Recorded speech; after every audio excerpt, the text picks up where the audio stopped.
2 nights ago, they started out even. The San Antonio Spurs and the New York Knicks ready to begin the NBA Finals.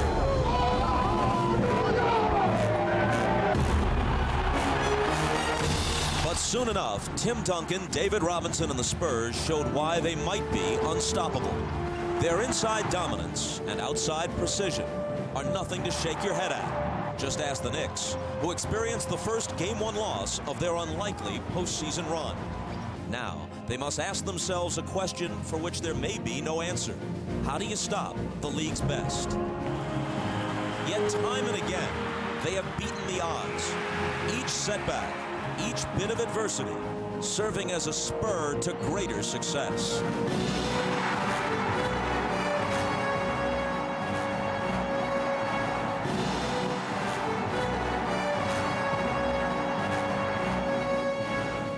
The injury-racked Knicks face their biggest challenge, and if this gritty group is to rewrite the story of this series, they must do it against a Spurs team that is healthy and peaking. San Antonio has won a record-tying 11 consecutive playoff games. They're looking for 3 more. Game 2 next.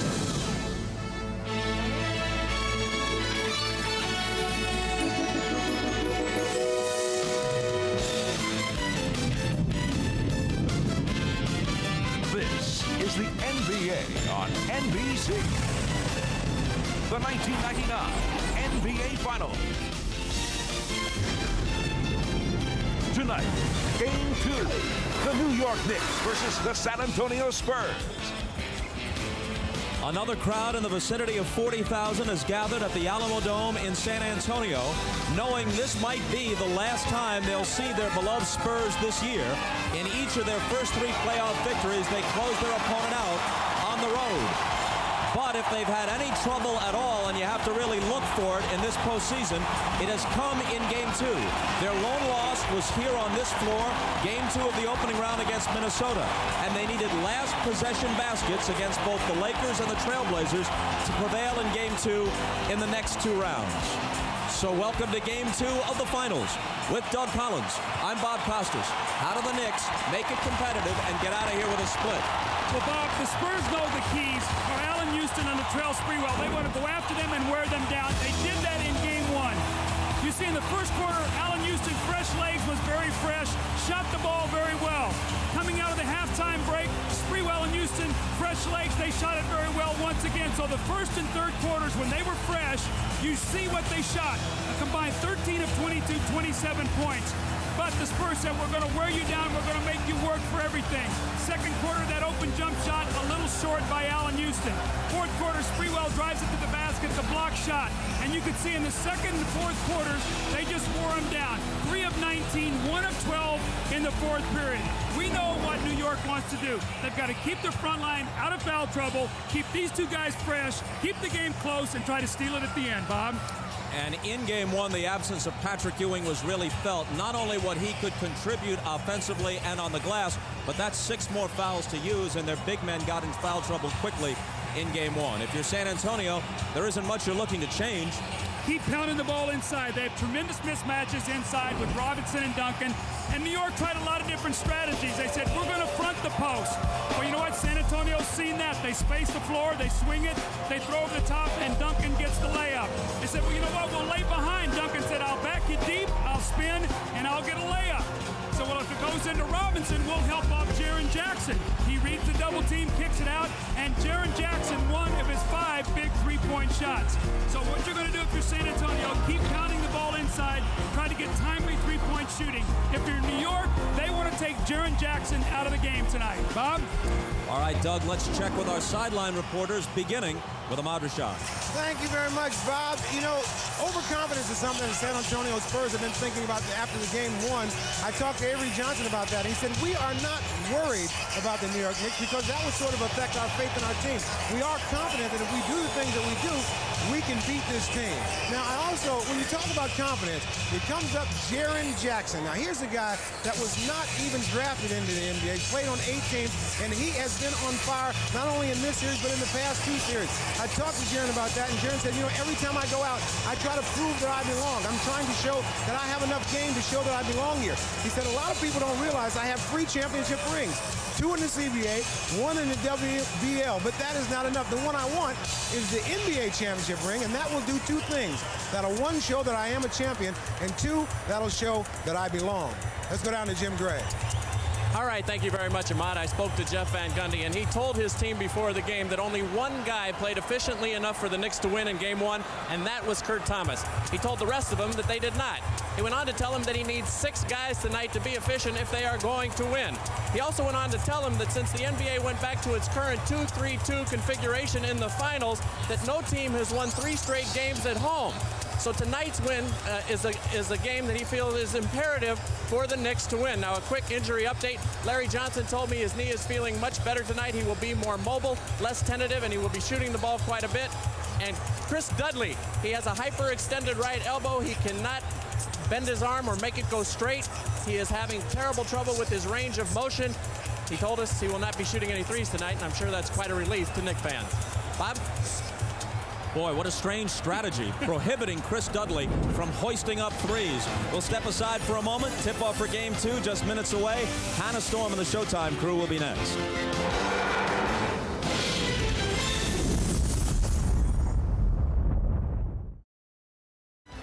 Hannah Storm back in San Antonio along with Isaiah Thomas, Peter Vesey, and Bill Walton. The Knicks lose Game 1. No Patrick Ewing and Larry Johnson playing hurt. How did the Spurs take advantage, Isaiah? The game plan was simple. Attack Larry Johnson, whether it be with Tim Duncan in the second half or David Robinson in the first half. Larry Johnson guarding David Robinson in the first half. It's too short. David Robinson simply overpowers him. The Knicks can't afford to get in foul trouble because their bench is so depleted. So what sort of changes do you think they should make tonight? We have to take Charlie Ward out of the lineup and insert Marcus Camby. And you just concede that you're going to lose the Robinson and Duncan matchup. But you force Sean Elliott to guard Larry Johnson in the post. And where you really strike gold is when Avery Johnson has to cover Allen Houston. You force Mario Elie to guard Latrell Sprewell, and you hope that your perimeter game will counteract their interior game.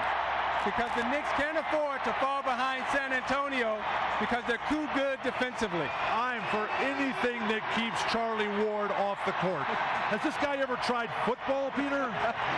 You know what, Hannah? It's very important to change strategy or change lineups after a loss, if for no other reason than to show your team that you've got ideas, that you're thinking, you're going to show them direction and give them hope. But let's not forget here that this is the first series that the Knicks haven't won the first game. So Jeff Van Gundy has to adjust. It's the first time for him. He has to react, but Isaiah, he doesn't have to overreact. They had a lot of problems at the basket, Bill, with the Twin Towers blocking all those shots, particularly David Robinson. How did the Knicks adjust? Hannah, normally the penetration and dish strategy is terrific, but with Patrick Ewing out, it's just not going to work.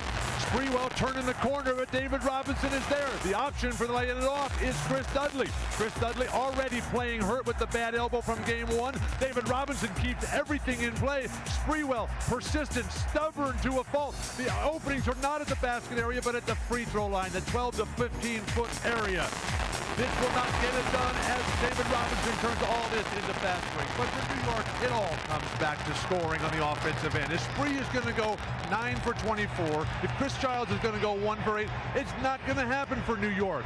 Perfection. That's the order of the day. Make a shot, please. First of all, the Knicks can't be a jump shooting team. Sprewell, if he's going to take it to the hoop, don't take it soft. Assault the hoop.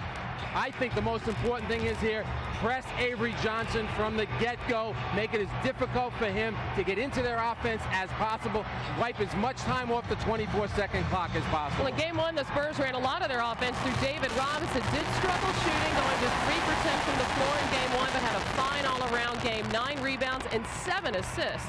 After 10 years in the league, Robinson, at last, playing in his first NBA Finals. Drafted by the Spurs in 1987, his entry into the league was delayed by 2 years by a stint in the U.S. Navy. What we're going to do now is go back. I learned leadership, got a great education, and started building my future. It affected my career probably a little bit, but the opportunity was still there.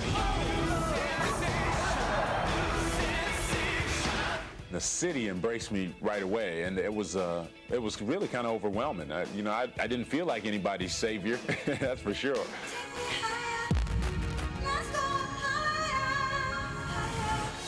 A lot of people get that nice guy thing confused. I mean, it's nice when you get along, but who cares if you're getting along when you're losing games? You know, that doesn't matter. Everybody hurts sometimes. A lot of people don't like to take a lot of the criticism and don't like to go through some of the hard times, but to me, that's a whole part of it. You got to learn to enjoy that stuff too. Who do you think you are? As the sun comes up, I just, I jump out of bed and have two little kids pulling on my ears and kicking me in the face, and a wife that rolls over and hugs me, and, if I lost that, I'd lose everything. It has been a career filled with achievement, but also at times disappointment. At halftime, David Robinson reflects on his basketball journey. Robinson's Spurs can make NBA postseason history tonight, looking to win their 12th straight playoff game. The tip-off of Game 2 is coming up. The NBA Finals continue on NBC after these messages.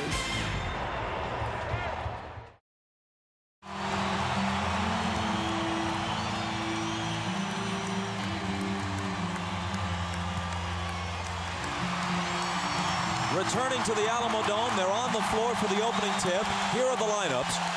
Dudley will guard Robinson, and Larry Johnson will guard Tim Duncan at the outset. The strategy there is they hope that Dudley can take away Robinson's post-up. They said Larry Johnson really can't guard either one of them. Duncan has been such a force inside. They'll have to give him some help, though, because they're going to go right at Larry Johnson. The tip to the Spurs. The officials, Joe Crawford, Jess Kersey, and Danny Crawford.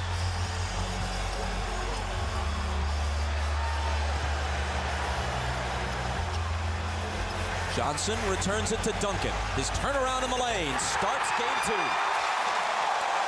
See, he has such a size matchup, Bobby. He can just take his time. If he feels the double team, throw it back out, get deeper position, get it back.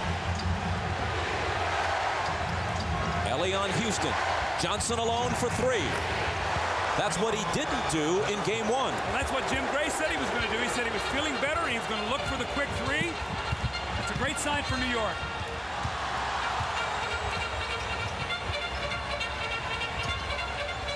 Here's Sean Elliott.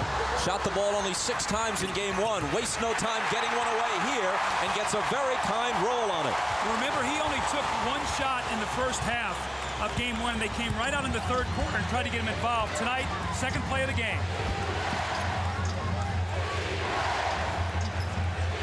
Duncan on Johnson. Jumper over him. The rebound to Sean Elliott. But Larry Johnson, who shot only 3 times in 21 minutes in game 1, has taken the first 2 Knicks shots. Sean Elliott spins out. Knicks looking to run. Here's Sprewell to the rack, but it's blocked by Robinson.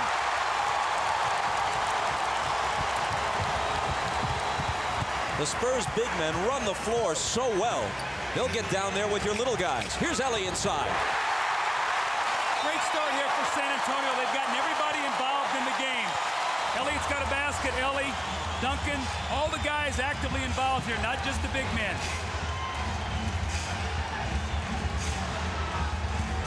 Johnson screening for Ward. Houston finds Dudley. Thinks about it, double pumps. It's partially blocked. Larry Johnson chases it down. Tim Duncan is shaken up. Ellie has a steal and takes off. He's fouled from behind by Charlie Ward. But the bigger concern is what happened to Tim Duncan. Well, he went up to challenge the shot of Chris Dudley, and I don't know where the contact came from. He actually got pump faked into the air. You see Duncan here. He goes in the air, gets pump faked. As he came down, it looked like maybe he got slapped in the face. Take a better look here at a different angle to see if we can see where it occurred. Looked on the follow-through that he got slapped in the face. And really a real break there because Duncan was out of the play. They were going to be playing 4-on-5. Ellie gets a steal, drives at the other end, and gets a layup, gives him a chance here, Bob, to recover a little bit. One more look. See, he leaves his feet, and then I think David Robinson, it was actually Dudley on the follow-through, gets him. I think it was more of a slap than anything else. David Robinson, meanwhile, with 2 blocks already. Ellie hits a pair of free throws. You can see his left eye is a bit red and swollen, but no blood, so he doesn't have to leave the floor. Sprewell. Dudley trying to keep it alive. It winds up in Ward's hands for the New York bucket. One of the real concerns for San Antonio, they've got a defensive rebound the ball. 13 offensive rebounds in game 1 that led to 19 points. Robinson. Dudley fouled him, and he'll come to the line for 2.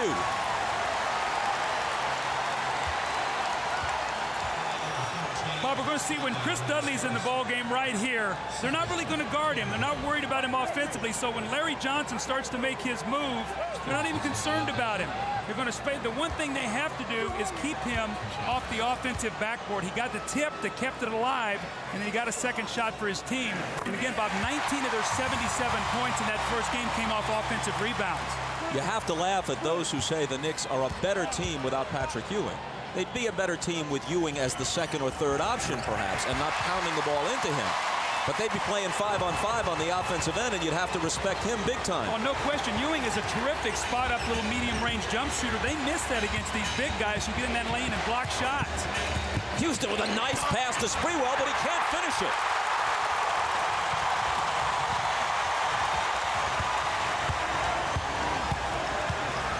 Sean Elliott against the smaller Ward. Duncan's open from 20. Air ball. Knicks trail by 5 as Houston comes back. His pass knocked out of bounds by Mario Ellie. Sprewell has taken the ball to the basket twice on a fast break and a block on this one. Taking it to the basket and gets a block. Bobby took 24 shots in game 1 and did not get to the free throw line. He must get to the free throw line. His jumper from the side is no good, and Duncan takes it. He pulled a string on that one. He tried to guide that one in the basket. But those big men of San Antonio change everything. They swing it around the perimeter to Avery Johnson. He penetrates, then finds Ellie. Set shot 3. Dudley claims the rebound. But when New York has the ball, either you don't go into the paint, or when you do, you're challenged, or you change your shot anticipating the challenge. Houston misses it. There's another one, though. Duncan came over and forced him to change the shot, Bob.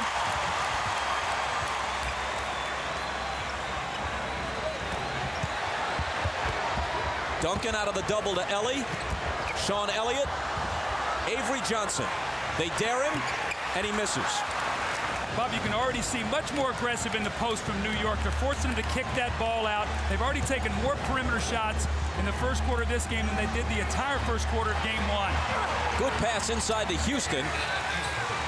Off the Charlie Ward assist, he scores with the left-hand reverse.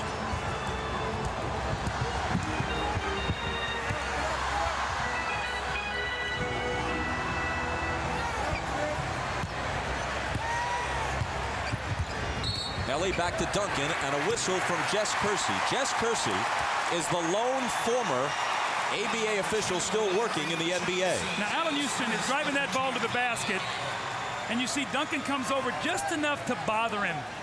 And the next time he makes a nice little cut along that baseline, gets behind the defense. This time the big men are lifted out, and they cannot give any help, and he gets a layup. Speaking of layups, there's one for David Robinson.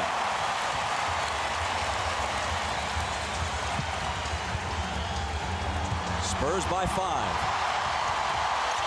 Sprewell curls out, takes the pass, then tries to find Dudley, who juggles it, and they set it up again. Sprewell, that ability to stop and elevate quickly. He has that great little mid-range game. He has that ability to pull up in there and make that shot. We saw that in game 1, but as he got tired, he missed those. Duncan's hook isn't there. Knocked away from Dudley and out of bounds by Robinson. The degree of difficulty by Latrell Sprewell sometimes is incredible. You see him square him up with that lightning first step. He gets to the basket, the little bump over 2 defenders, and he knocks it in. That's a nice shot by Latrell Sprewell.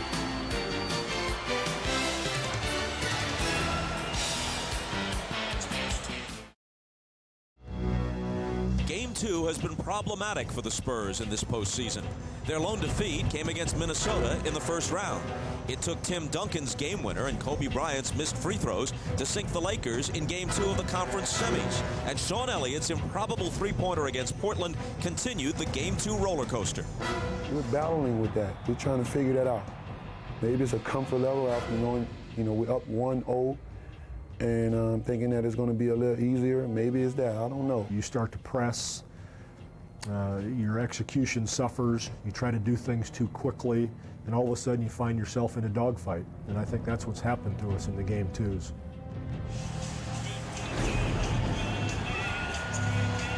Minnesota beat them in the second game of the playoffs, and they barely escaped Game 2 against the Lakers and the Trailblazers. Considering all that, plus the fact that they're unbeaten on the road in the postseason at 6-0 and the best road team overall for the season, the Knicks better win tonight. Here's Houston. A little bit of daylight, and that's all he needs. You see what New York did that time. Charlie Ward went over and set a screen, and he actually got a mismatch now where Allen Houston could just shoot the ball over Avery. Avery Johnson lost it, and off the save, it ignites a New York break that Sprewell closes in emphatic fashion. See, that was a very unselfish play. Sprewell, 1 of 5 to start the game, 1 of 8 in the fourth quarter of Game 1. Johnson has room for a three, and misses it. San Antonio looking to protect the ball a bit better. They've turned it over the last 2 times they've had it.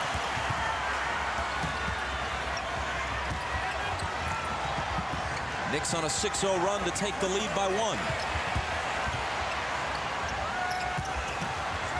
Avery Johnson. Rebound to Dudley.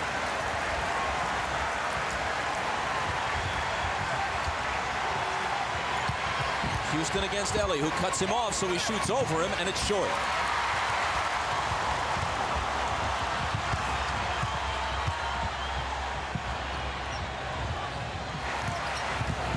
Duncan got it. Took his time that time, Bob. I thought the last couple possessions, he got a little quick with it, got a little excited, feeling that he had the mismatch. That was more of the patience we see from Duncan.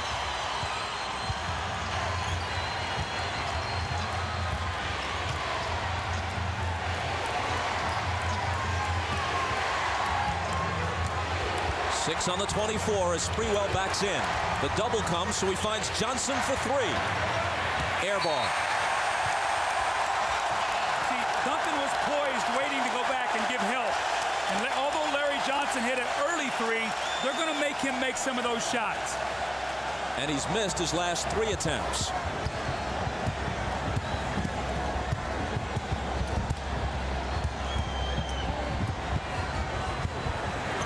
Elliott had it knocked away. New York looking to run. San Antonio gets a couple of men back. Out of bounds, touched last by the Knicks. It wasn't just any 2 men back. It was the Twin Towers, and that changed what could have been a New York break. Well, Bob, you said it earlier, how well their big men run. It looked like Allen Houston had a play there. Once again, David Robinson made him alter his shot.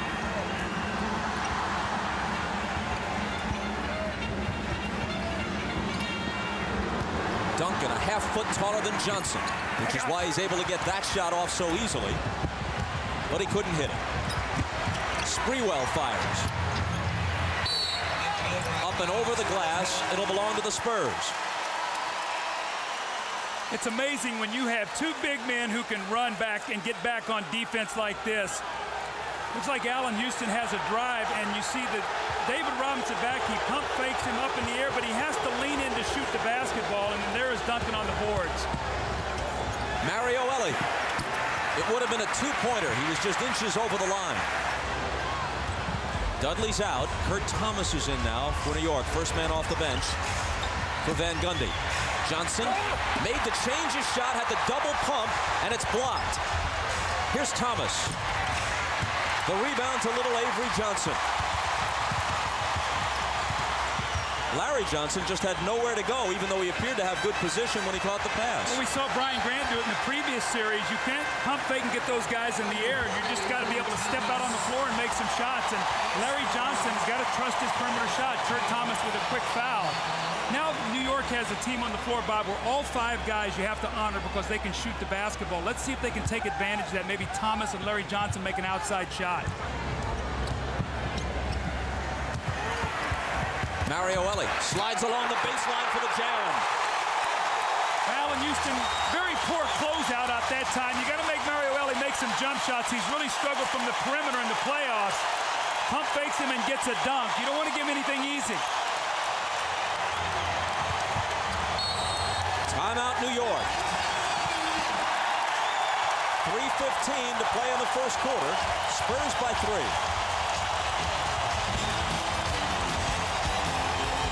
Mario Elie, 4 of 19 from the three-point line in the playoffs going into tonight. Allen Houston with a very poor closeout. Elie with a powerful finish. And when you got a guy struggling from the field, don't give him anything easy. You're watching the NBA on NBC.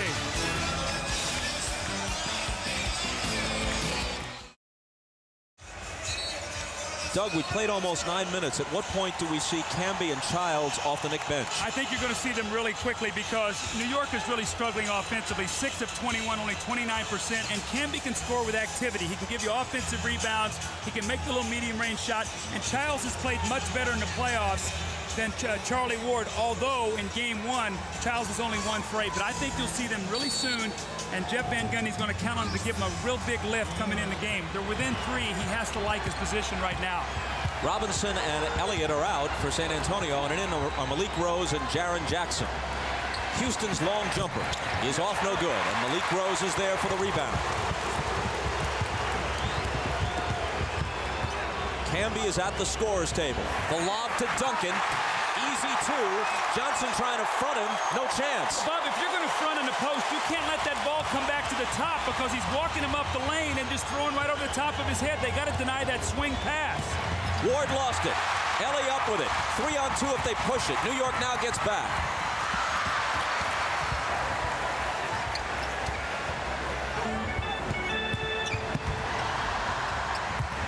Duncan to Elie. Mario along the baseline. Tough shot, won't go for him.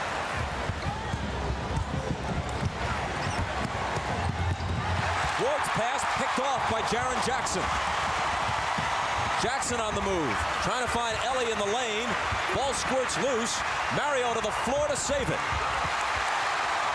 Jaren Jackson for 3. Can't pick up where he left off a couple of nights ago. A frenetic pace in this first quarter. And Elie pokes it away from Houston. Still New York ball. Here comes Childs and Camby. Now, Charlie Ward made back-to-back turnovers, so he's coming out of the game. Camby comes in. But you know what? New York is expending an awful lot of energy right now early in this game and not getting a lot accomplished, Bob. That's not a good sign, as we know that San Antonio wore them down in Game 1 with that size and depth. Mario Elie cheerleading as he goes to the bench. Sean Elliott back in.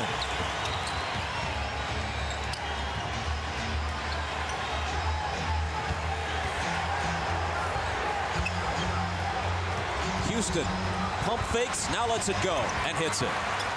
Sean Elliott made a mistake right there. He had Allen Houston. He left him to go give help. They do not want to let Allen Houston get open shots. Prior to that hoop, the Knicks had gone about 5 minutes without scoring. They still trail, though, by only 3.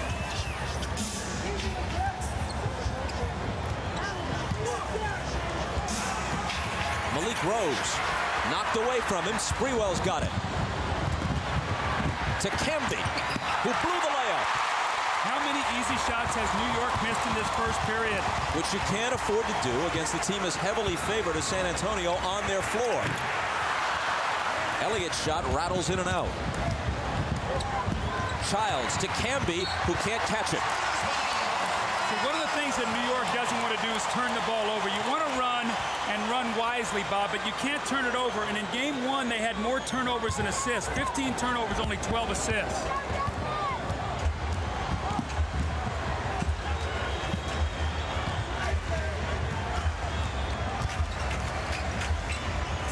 Here's Sean Elliott. Bouncing to Duncan against Thomas with the turnaround hook that's no good. Knicks could get a 2-for-1 here if they get off a quick shot.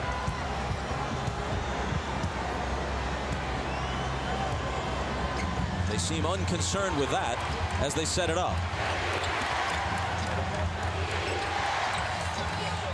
6 on the shot clock. Houston out of a double team. It's Thomas who's open. No luck on the shot. Camby on the glass. Took the shot more quickly than he had to. I think the horn distracted him. He heard the shot clock, and he got the shot up quickly. It's going to give him an opportunity here, San Antonio, to score. That's a bad play by Camby. On a running right-handed hook by Avery Johnson. Now Sprewell beats the buzzer, but misses completely. Wow, bad exchange for the Knicks. I think you're right. Camby heard that buzzer. There were still 8 seconds. He took a quick shot thinking he had to, and then Avery Johnson hit a very difficult shot on the run at the other end, making it a 5-point San Antonio lead after 12 minutes. And you're watching the NBA on NBC.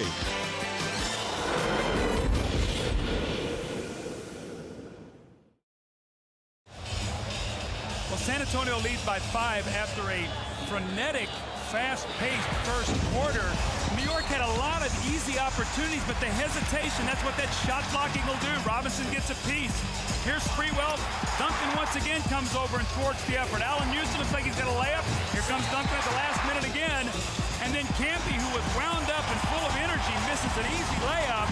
And the easy misses around the basket. 7 of 27. They're only down 5, which is a good sign. And, you know, Bob, Marcus Camby came in the Indiana series, and he channeled his energy into positive things. He's really hyper right now. He's got to calm himself down and use that energy in a positive way. Steve Kerr's in for San Antonio as the second quarter begins. Larry Johnson's back on the floor for New York, and an illegal defense against the Spurs. See, I think you know what Jeff Van Gundy's trying to do with Camby and Childs is trying to do the best he can if that score stays close to keep them off that bench to come in. Now he's going to have to be able to decide, does he have to bring them in sooner or not? We'll have to see based upon this results. Kurt Thomas guarded by Sean Elliott, who fouled him. New York has missed 12 of its last 13 field goal attempts, and Latrell Sprewell really can't find the range. Remember, he was 1 for 8 in the fourth quarter of game 1, 2 for 8 in the opening period of this game. The foul a moment ago was the first foul of the entire game against San Antonio. Now Duncan rebounds Thomas's miss. Now the Spurs have 3 very good three-point shooters on the floor, so if they help in the post, the 3 could be available. They do not want to leave Jaren Jackson, but Kerr can shoot it. Duncan was fouled.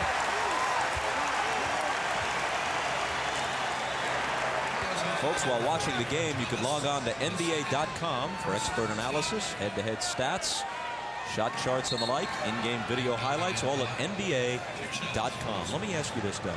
It's been tried before with Sampson and Olajuwon in Houston, going back even to Nate Thurman and Wilt for a while with the Warriors, and for a while before the DeBusschere trade, Bellamy and Reed in New York. Why does this set of 3 towers really work?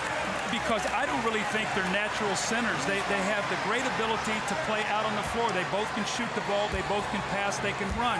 They both can play inside out based upon mismatches. So they're a very good fit. They both defend and help each other out. So, Bob, they're not that natural center that plays with his back to the basket and you try to convert one of them. They're both playing very naturally. Duncan hits 1 of 2, 6-point lead for San Antonio. Into Thomas for the jump hook that's no good. Camby with a tip try, but that won't fall.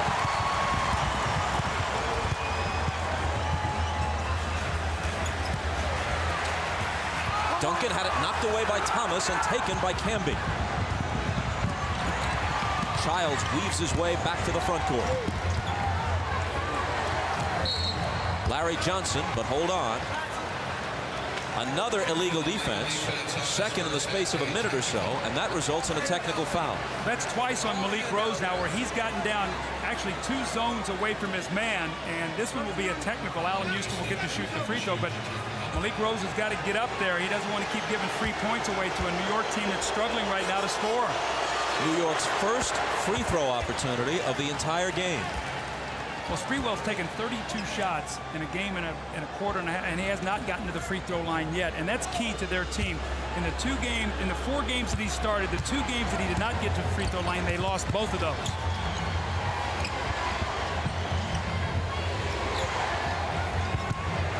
Rose on Johnson. Elliott comes over and kicks it away. So that gives them a fresh 24.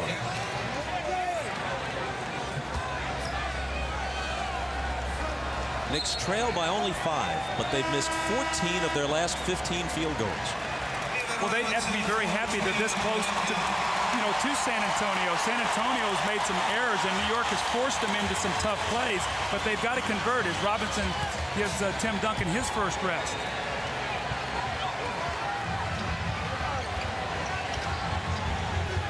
Fierce battle for position between Larry Johnson and Malik Rose. Malik forced him a bit further from the hoop than Larry wanted to be. Now he takes it to the paint. Robinson comes over to bother it, though, and more than bother it, he blocked it. I can't say enough that Larry Johnson's got to understand he's not going to be able to score in the paint. He's going to have to trust that little jump shot.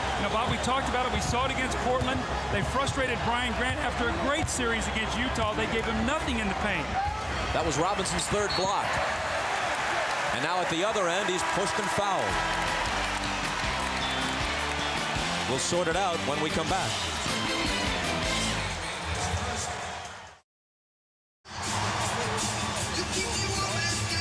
Ahmad Rashad back in beautiful San Antonio. Now, San Antonio is one of America's 4 unique cities, according to Will Rogers, identified alongside Boston, New Orleans, and San Francisco as being unlike any other place in the country. And we have enjoyed the tremendous hospitality here during the week, especially Bob Costas, who I saw riding one of these river barges down the Riverwalk. Let's go over to Jim Gray. All right, thank you very much, Ahmad. Well, this is the outer limits of the Alamo Dome. All of these fans up here have paid $15 for an obstructed view seat just to get into the dome and see a part of the game. They have a better chance of seeing our television trucks and seeing the big screen. All of these seats have been sent to them by the Bob Uecker Foundation, but one fan had a very good line. He'd like to call housekeeping to have the drapes pulled. Bob? Jim, thanks very much. This is a wonderful city, but of course, Will Rogers never met a city he didn't like. David Robinson at the line. Something else about San Antonio. There is no other major professional sports team in any other sport here. There are multiple teams in every sport in New York. And even when you talk about some of the other ABA cities who haven't made it this far, Denver's had a Super Bowl champion, a Stanley Cup champion. The Nets are in the same market as the Knicks, and they won in the ABA. The Pacers won in the ABA. San Antonio's waited 26 years. They've never seen anything that would approach an NBA championship. Here's Allen Houston. Over Elliott. Camby on the offensive glass in between Robinson and Elliott. The foul comes before the shot. See, I think Camby is going to become more effective as he gets a little tired in this game. He'll calm himself down a little bit. That was a terrific offensive rebound. And Bob, it's amazing. New York is 7 for 31 in this game and only trailed by 6 points. That's a very positive sign for New York. Foul on Robinson was his first. Chris Childs spins out. He claims he was fouled by Steve Kerr.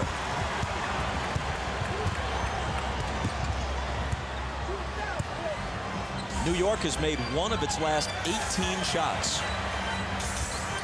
Here's Kerr. Got inside Childs.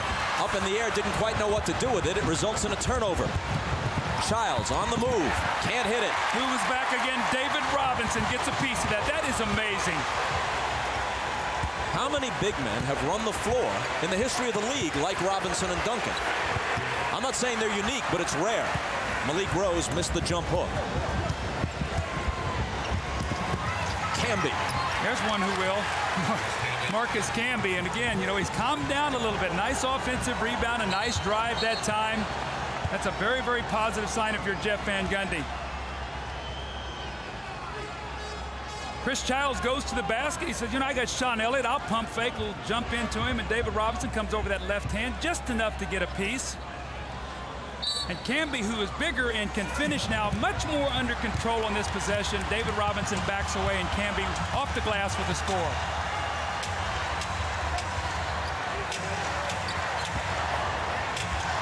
Sean Elliott, straightaway three. Overshot it. Camby snatches the rebound. Knicks still down by only 4 despite all their shooting woes.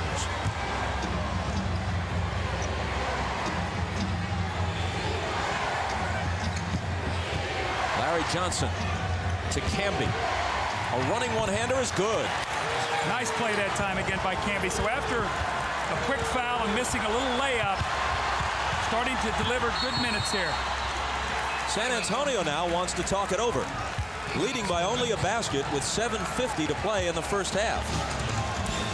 This is why they need Marcus Camby to stay out of foul trouble, because he can score. You have to honor him. You have to play him. David Robinson squares him up. The lanky arm of Camby finishes it right over the top of the Admiral. They trail by 2, and they're fighting themselves back into the game. You're watching the NBA on NBC.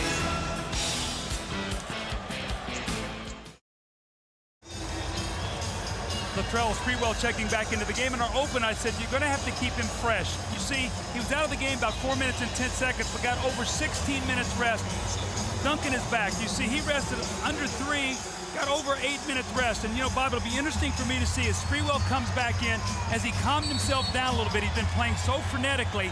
2 out of 8 to start this game, 9 out of 24 in game 1, so 11 of his last 32. Robinson out to Kerr. It's a 2. His foot was on the line.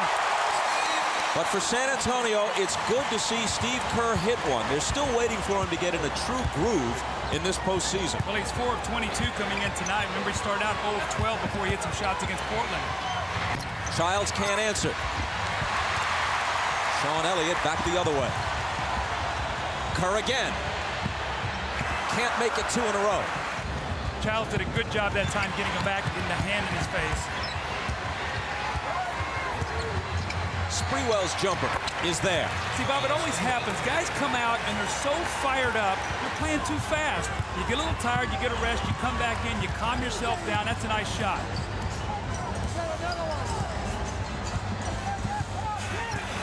And Johnson with the steal. New York looks to tie.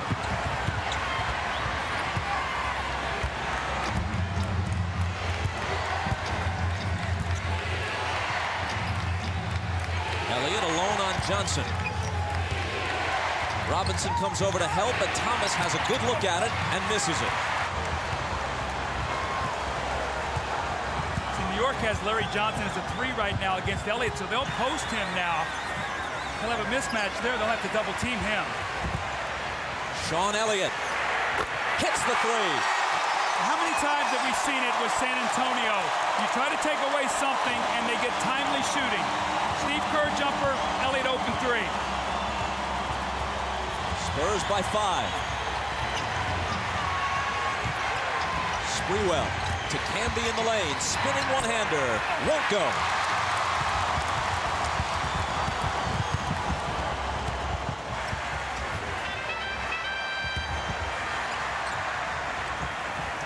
Sean Elliott drives past Johnson with the underhander that's good. See, that's why Jeff Van Gundy was afraid to play Larry Johnson against Elliott. He had the matchup on one end, not the quickness to stay with Elliott on the drive. He broke him down and got it to the basket. He's going to end it here and get a little timeout for a little bit of a run. This is the game's biggest lead, San Antonio by 7, and before it gets out of hand, Van Gundy stops the clock. It's a good timeout. Double team, Larry Johnson helps, kicks it right back out. Sean Elliott, they're not going to rotate off Jaren Jackson, and Sean Elliott hits the shot. The next time down the floor, Elliott said, I'm going to use my quickness. Larry Johnson with a bad knee. No sympathy in basketball here. You drive by him with a little finger roll in the layup. 5 straight points for Sean Elliott. And here in San Antonio, as we look at his numbers in the regular season and as the playoffs have progressed, and with the exception of game 1 in the finals, they've moved up as the season and playoffs have moved along. The most legendary of the Spurs players, George Gervin, would appreciate that last move because, as we know, one thing the Hall of Famer, the Iceman, could do, as he famously proclaimed, was finger roll. And I had a lot of those. I'd like to go back and see how many of the points he scored against me. Sprewell explodes to the hoop, but again can't finish. But he gets the call he was looking for. There is a foul on the play. And the first 2 free throws of the series for Latrell Sprewell, attacking that basket Looked like Robinson came over and got a nice little piece of it. It's a nice call there for Sprewell as he will shoot 2 free throws. And it's Robinson's second.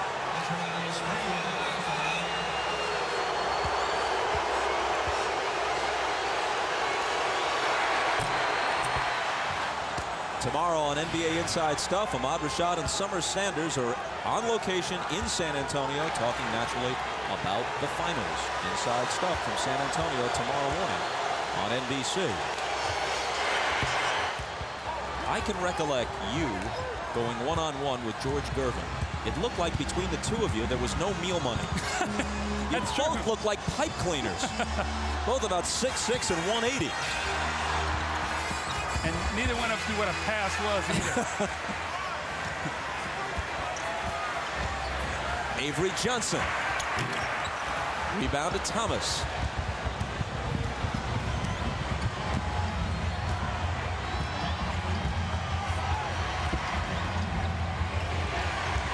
Childs gets a screen and pops the jumper. See, I like what New York is doing right now. They're trying as much as possible to have 5 guys on the floor who can score. That way, San Antonio can't help as much on Sprewell and Houston. Elliott against Camby, who poked it away and then dives to the floor, hustling effort, but it's San Antonio ball. Allen Houston coming back in now. He got a nice little rest. See the rest, he got 3 minutes actual game time, almost 6 minutes. So that's what you want to do when you're a coach, Bob. You pick and choose when you rest your guys. Hopefully when you take them out, the other guys on the floor can keep what's going on out there, maybe even get a little run. Chris Childs attempting the steal is instead hit with his first foul. See, the shot clock had been down to 8 seconds. With that, they get a new 24, so that's a break for San Antonio.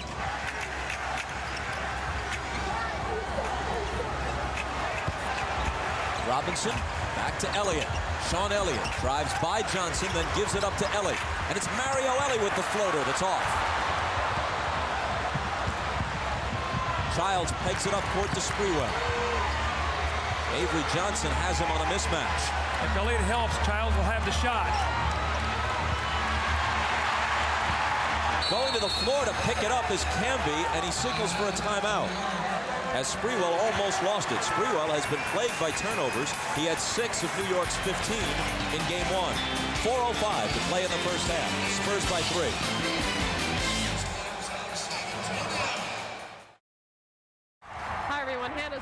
Coming up on the Prudential Halftime Report, we'll hear from the Spurs' David Robinson. His 10 years in the NBA have been filled with individual achievement, but also have been mixed with playoff disappointment. Through it all, Robinson accepts the bad with the good. I enjoy the whole journey. You know, a lot of people don't like to take a lot of the criticism and don't like to go through some of the hard times, but to me, that's a whole part of it. You got to learn to enjoy that stuff too. You got to learn to enjoy some of the hard times because that's a part of life, and that's what makes the good times so much sweeter. A look at the great impact David Robinson has had both on and off the court. Coming up at halftime.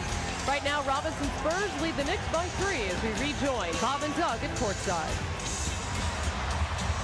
Kind of thank you. Along that line, as you look at his stats, another indication of his willingness to defer to the better interests of the team. He's taken only 1 field goal in the first half and made it.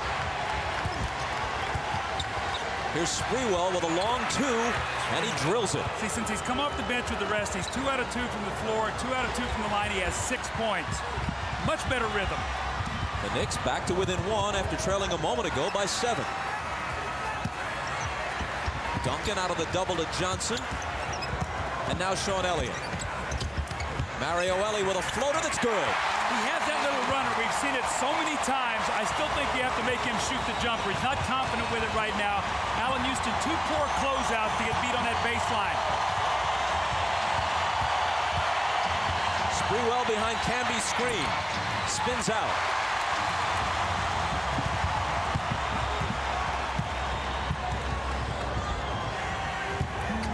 Ellie drives by Houston, finds Duncan, who's fouled by Camby. And Camby goes over to help Duncan up, and Duncan waves him off. The 2 go back to a memorable game in college in December of 1995. Canby's UMass team was ranked #1 in the country and would eventually go to the Final Four. The Wake Forest Demon Deacons with Tim Duncan were ranked 9th in the country, and as you see, UMass won the game rather easily, and Canby got the better of it. In the pros, they didn't meet this year. Last year when Canby was with Toronto, they played twice, and the Spurs won the games, and Duncan had the better stats. This is a critical time right now for New York. You've battled through poor shooting. You've stayed in the game. You're only down 3 right now. And remember the finish of the half the other night. The foul trouble once again tonight, not a factor for New York, but they were able not to finish the other night. 14-2 spurt for the Spurs to close that half out. New York never recovered, Bob. Let's see what happens in this last three minutes of change.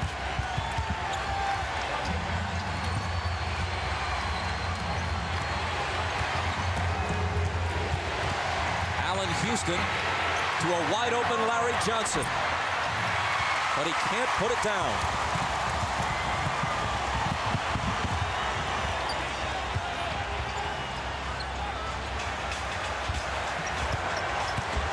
Duncan out of the double to Ellie. The Admiral baseline jumper. San Antonio by 6.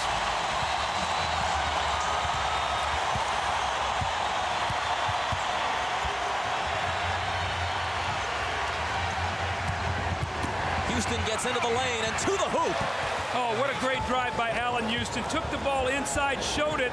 Both big men went for it, and he slithered away from it off the glass. That's a nice play and a momentum stopper if you're New York.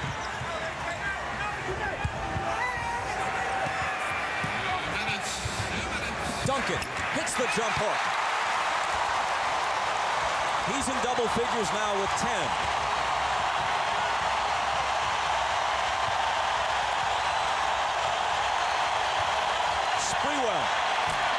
Missed it behind Canby's screen. The rebound to Robinson.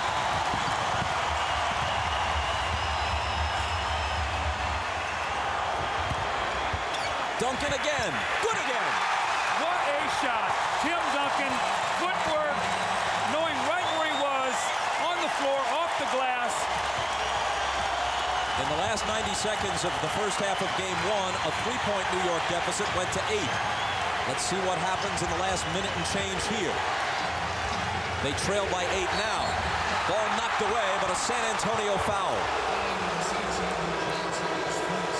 It's Avery Johnson is first. The thing that amazes me about Tim Duncan is his ability to recognize what's there for him. He doesn't force it. Larry Johnson on his back, the little jump hook. The next time down the floor, good post position.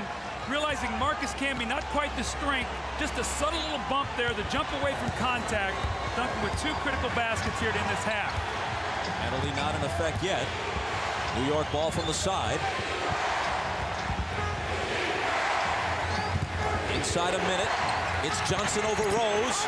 Still no luck for Larry Johnson. Loose ball foul on New York.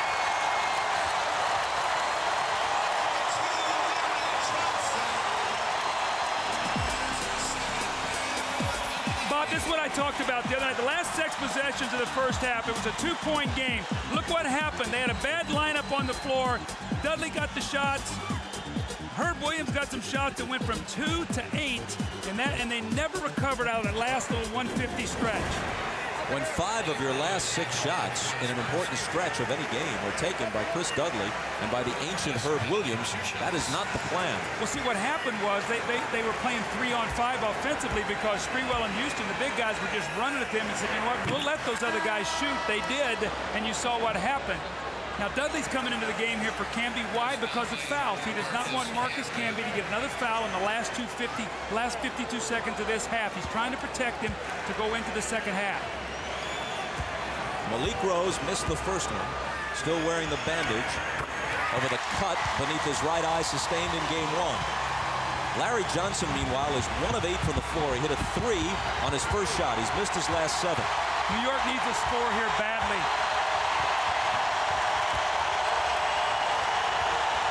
It's Allen Houston, another tough shot, and he gets the roll. what confidence Allen is playing with. You know, with the shot blocker out there, David Robinson, he was able to take it inside. Malik Rose did not bother his shot.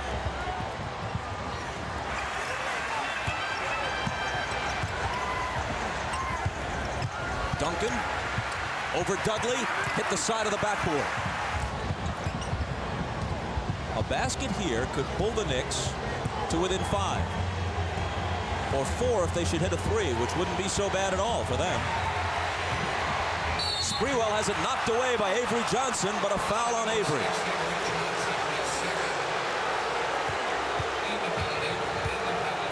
The combined numbers, Larry Johnson and Latrell Sprewell, 5 for 20. You know what, though? Larry Johnson shooting 8 shots. Probably 3 or 4 of those have been when he's tried to get in the lane and shoot over the Twin Towers. I'd like to see him take 8 shots and have him anywhere from that 15 to 18-foot jump shot range that he can be so very effective at. Latrell Sprewell, booed here as he is everywhere on the road. But Spurs fans know that Greg Popovich, their coach and general manager, wanted him. Popovich was an assistant coach at Golden State when Sprewell played there. They were seriously discussing a trade that would have brought him here before the choking incident with P.J. Carlesimo, and they had some interest in him in the offseason when he was free to re-enter the league. Popovich told us yesterday, I'd love to have him, and Sprewell echoed that from his side. He said, I'd love to play for Pop. And also he told us, too, he said, I love playing for New York also, too. So I think he's a very happy camper in New York right now.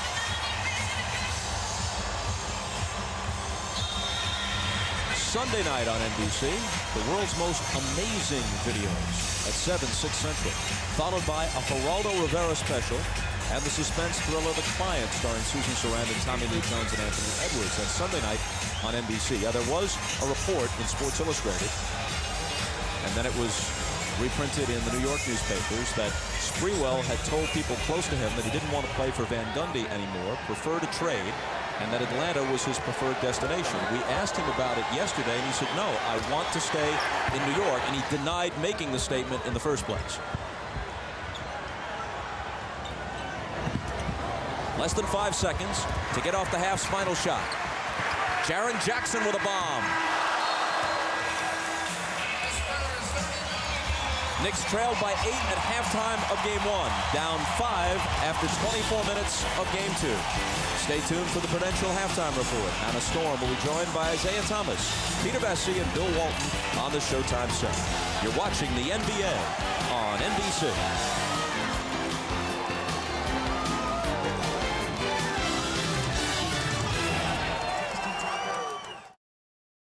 It's halftime of Game 2 of the NBA Finals with the Spurs leading the Knicks 39-34. The Knicks are shooting under 30% despite a lot of good looks at the basket. Latrell Sprewell and Tim Duncan each have 12 points. Hi, everybody. Hannah Storm along with Isaiah Thomas, Peter Vesey, and Bill Walton will check in with their thoughts on the first half in just a few moments. First, the Spurs' David Robinson. He's the only player in NBA history to lead the league in scoring, rebounding, and block shots, as well as being named MVP, Rookie of the Year, and Defensive Player of the Year. In other words, he's done just about everything on a basketball court, except win an NBA title. Robinson reflects on a glorious career. The San Antonio Spurs select David Robinson from Navy. The Naval Academy and the Navy in general have been very good to me. They are the ones who really gave me the opportunity to do a lot of the things that I did. And I wanted to fulfill whatever commitment they wanted me to fulfill. So I figured I'd be 7 feet tall my whole life. So hopefully the opportunity to play the NBA would still be there. You're an NBA team and you want to draw up a center, a prototype center. You use David Robinson as the blueprint.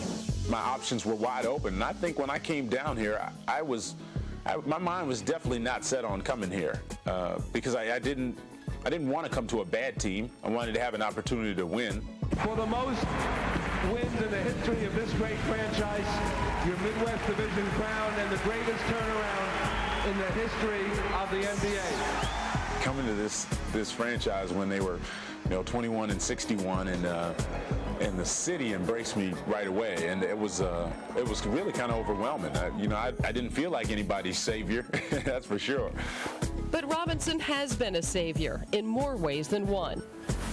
promising to pay for the continuing education of a group of fifth graders he met at a San Antonio elementary school several years ago. A promise he was happy to keep upon their graduation. I felt like when they were graduating, I was watching them go up on the stage. It's like my kids, you know. I was getting up, hey, Jermaine, hey, Homer, all right, it's my boy up there, you know.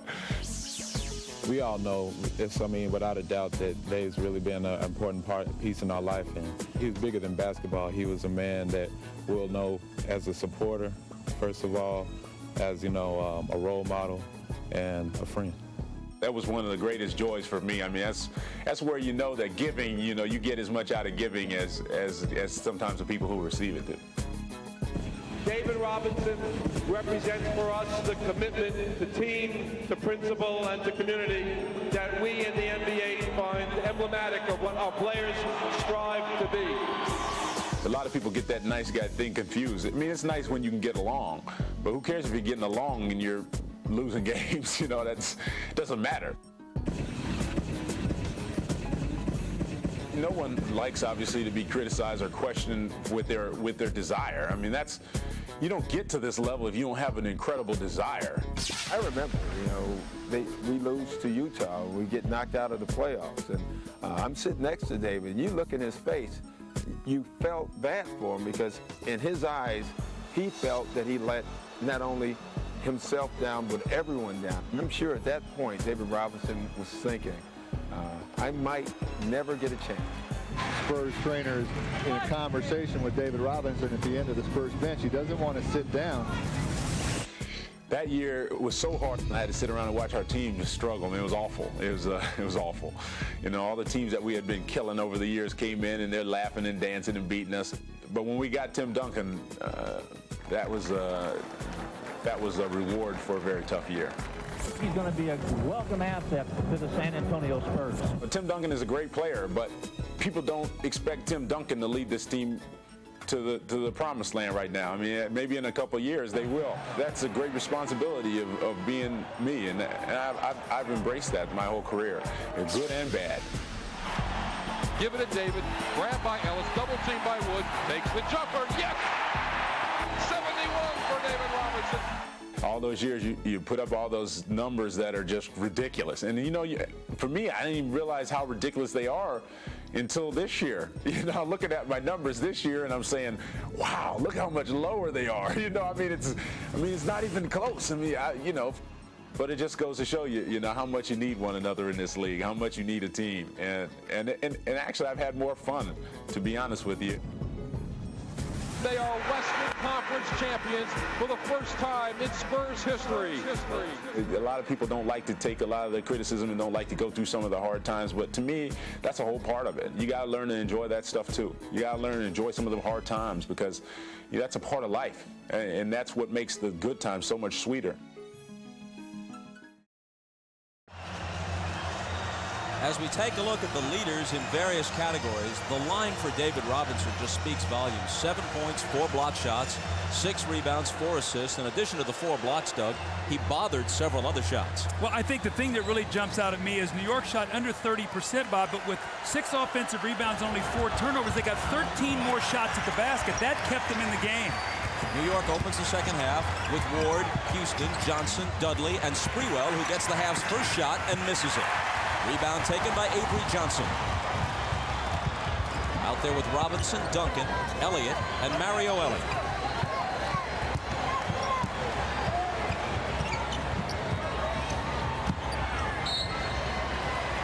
And a quick whistle on the first possession of the half for San Antonio. Chris Dudley picking up his second foul. Bob, also to New York, a real focus going into this game we talked about in our open was Jaren Jackson. Remember, he had 5 threes in game 1. Tonight, no points.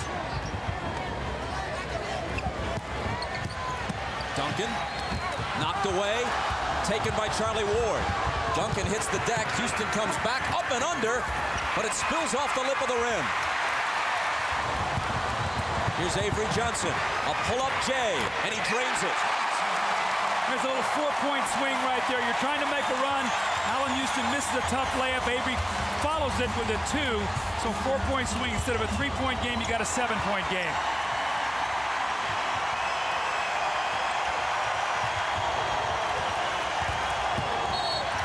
Houston, fouled by Ellie before the shot. We saw so many of these in the first half for New York. It looks like they get right to the rim, and they just can't finish. This time it's Sean Elliott chasing him off the shot, and then David Robinson with a quick outlet. Avery Johnson with the little pull-up jump shot. He's now 2 of 5 from the floor, and he has 4 points. That's a big jump shot.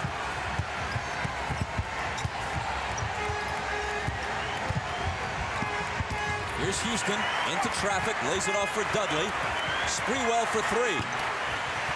The rebound to Robinson. Perfect example of playing 4-on-5. Dudley, a wide open shot that he had no more intention of taking than jumping off the roof of the Alamo Dome. You see, that's a great call. Robinson could help knowing he wasn't going to shoot it. Duncan had it knocked away. Another turnover for San Antonio. Sprewell. Houston. The Knicks move to within 5. New York is much more aggressive tonight, Bob, going back after Duncan. They're not making an all-out double team, but they're getting back there and digging. They forced 2 straight turnovers.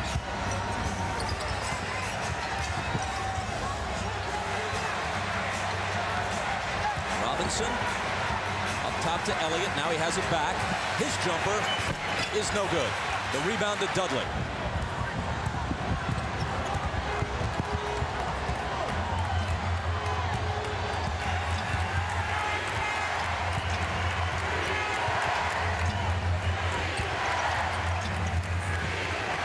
Sprewell, 6 seconds to shoot. Sprewell runs into Robinson, and it's a blocking foul on the Admiral. That's his 3rd. New York is not making a double team. They're digging back. See, they're going off Avery Johnson. Charlie Ward dig back, and it leads to the fast break. Mr. Energy, Latrell Sprewell gets in the air and is bailed out. He finds sweet shooting Allen Houston, who buries the jump shot. So Ward is the active guy right now. He's going off Avery Johnson. Houston is the game's high man with 13 points. Can't make it 15. And Robinson clears it.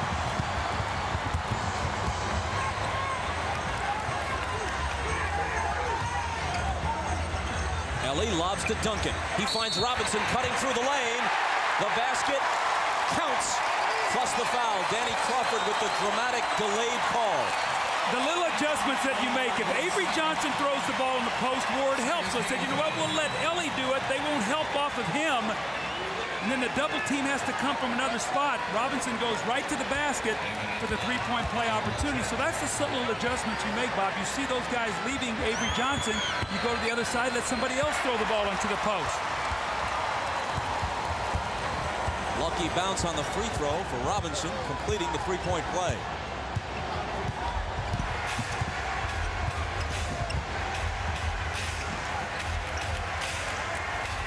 Sprewell behind Dudley's screen. Kicked it away. Diving to the floor for it is Ward along with Elliott. But it's Elliott who wins the loose ball battle.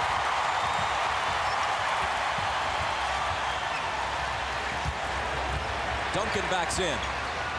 Around the perimeter, Sean Elliott. Avery Johnson. Head fake, now slithers through and lays it in. Well, somebody's going to be wrong after this series is over as New York asks for a 20. Damon Stoudemire of the Trailblazers said about a year ago, no team with Avery Johnson as its point guard will win an NBA title. Stephon Marbury, on his way from Minnesota to the Nets, said no team quarterbacked by Charlie Ward and Chris Childs will ever win an NBA title. Somebody's going to be wrong after this series. Well, the critical turnover there by Sprewell as they're battling to try to get back into the game. You see the great hustle by both players. Sean Elliott digs it out, and it leads to Avery Johnson. Now, you've got to make him shoot jump shots. If you lose your focus and run at him, he can lay the ball in the basket, and that's what happened with New York right there. You've got to recognize personnel, who you're guarding, and Avery Johnson, you must make him shoot the ball, not lay it in the basket. Damon Stoudemire went out of his way to congratulate Avery Johnson after the Spurs swept the Trailblazers in the conference finals and noted, "I have much more respect for him now." Well, Avery's one of the true leaders on this team. He and David Robinson. Duncan is the best player. There's no question. They're the two leaders. Camby in for Dudley now for New York. They trail by 10. Sprewell cuts it to 8. Do you know how good that was? That was pretty good. Pretty David good. Robinson, you got a 360 spin going back to your weak hand. This man's got no fear.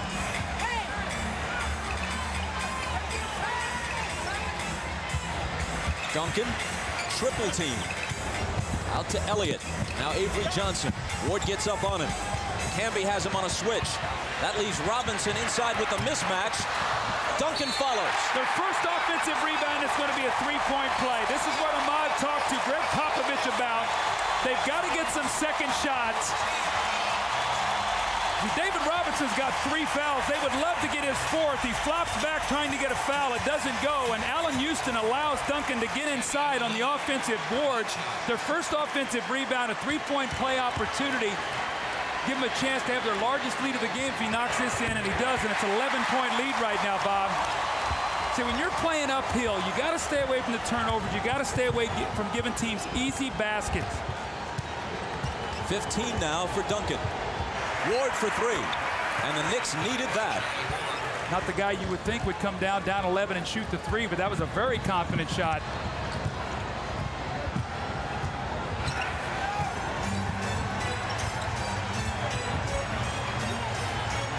Here's Duncan.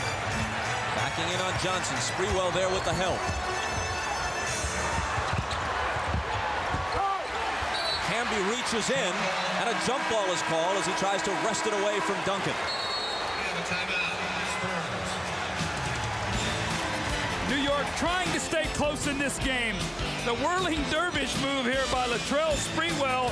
Here comes David Robinson. A little too late. The little teardrop shot over the outstretched arm, and then Charlie Ward sizes his man up, shoots the 3. They trail by 8, and they're trying to hang around, Bob. Timeout, Spurs.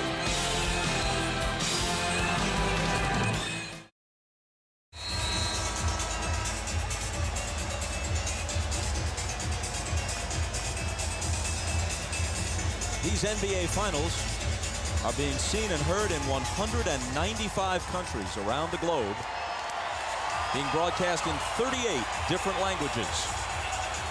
There's your alphabetical rundown.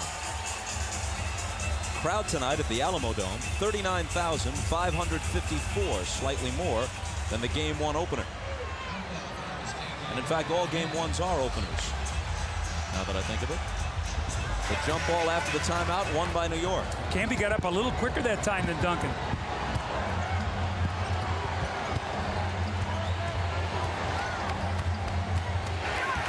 Ward confronted by Duncan. Somebody's got to be open. It's Johnson, but Duncan gets back to him quickly. Houston guns a 3. And it's a big one. His foot actually was on the line. I take it back. A 2-point shot with his foot barely on the line. So it's a 6-point deficit for New York at 49-43. And now a San Antonio turnover as Johnson walked a tightrope to save it. Sprewell comes racing back, goes to the left hand. Elliott fouls him. Sean thought he blocked it cleanly. When New York gets that ball out in the open court to Latrell Sprewell, this guy, I think, is faster with the basketball than he is without. It's like that ball gets in his hand, and he is a blur going to the basket. He lives to get into that open court. And we're starting to see him get to the free throw line, Bob. Remember, 9 of 24 in the first game. Only there's 0 free throws tonight. You see this will be his 5th and 6th free throws of the night. That's critical. Sean Elliott's an underrated defender, and they made Latrell work so hard that he really got himself worn out, even with all his energy in the 4th period. But 9 of 24, 19 points, but no free throws. That's not good efficiency shooting the basketball. Latrell Sprewell played in just 3 playoff games with the Warriors, the first 6 years rather, of his career. This year, on a magical playoff run with the Knicks. Ellie, an air ball on that set shot.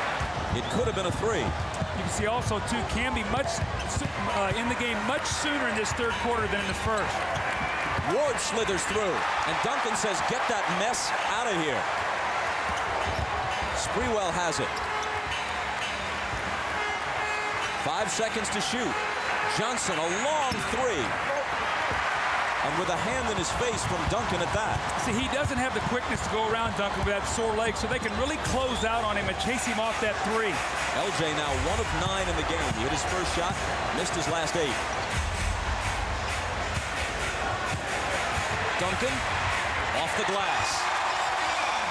See, I just love his patience. You know, he doesn't get flustered.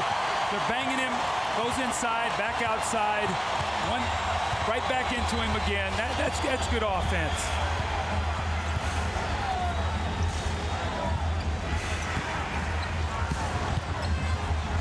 Bob, I don't know if he can dribble the ball with his left hand.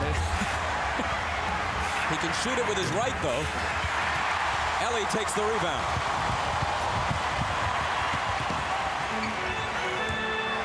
Shyness would not be a problem for Latrell Sprewell.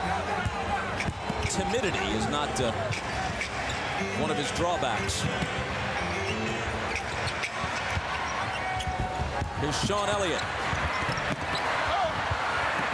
And Johnson claims it. New York is doing a good job on their closeouts defensively. Camby from Sprewell. And it's still the Spurs by 6. See, Camby's got to go in there strong. Throw himself into Robinson. Maybe get his 4th foul. You don't want to try to quick shoot him. Camby left alone with Robinson. Ward came over but fouled him.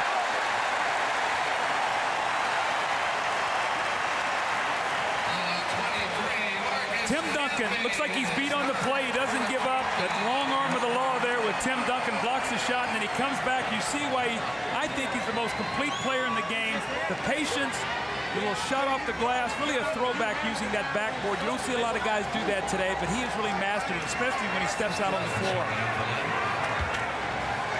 David Robinson, a member of 3 Olympic teams, an 8-time All-Star, a scoring champion, MVP, Defensive Player of the Year, and now taking a back seat, at least in terms of being the first scoring option, to Tim Duncan. That could be, when it's all over, the single biggest story of this NBA season, how this all-time great player got a championship by taking a step away from the spotlight.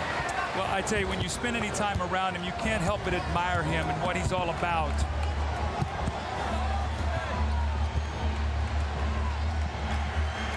San Antonio leads by 7 as we move inside 4 minutes. Houston with a nice pass to Camby and an even nicer finish. Did you see the quickness off the floor by Camby? Duncan couldn't even get over there soon enough. That ball was in the basket before he could get off his feet.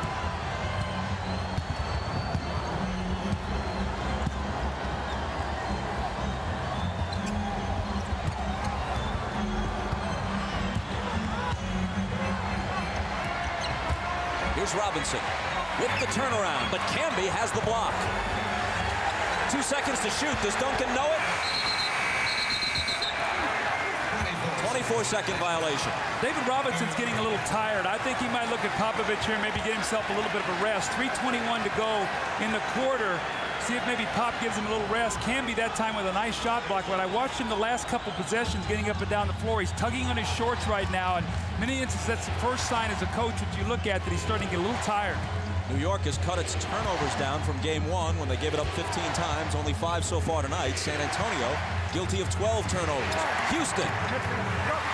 The rebound to Duncan.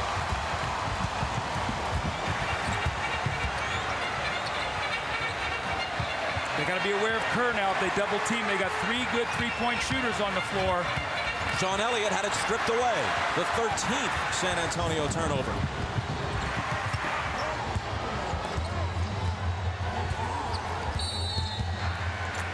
And New York asks for time. They're very much in the game. 2:46 to play in the third. Trailing by only 5.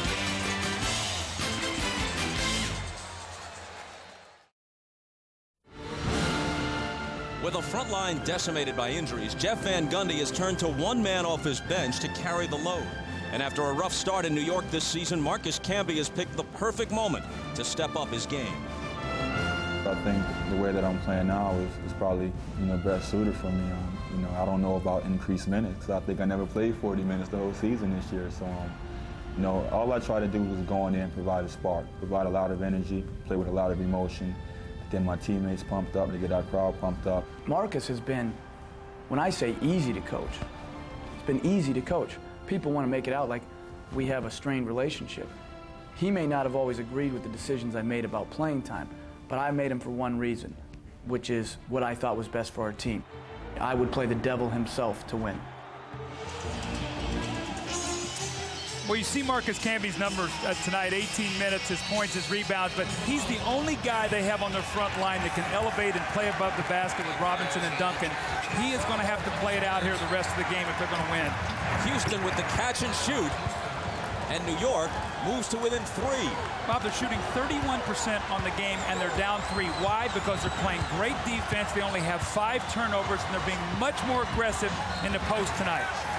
Houston ties Duncan for game-high honors with 17.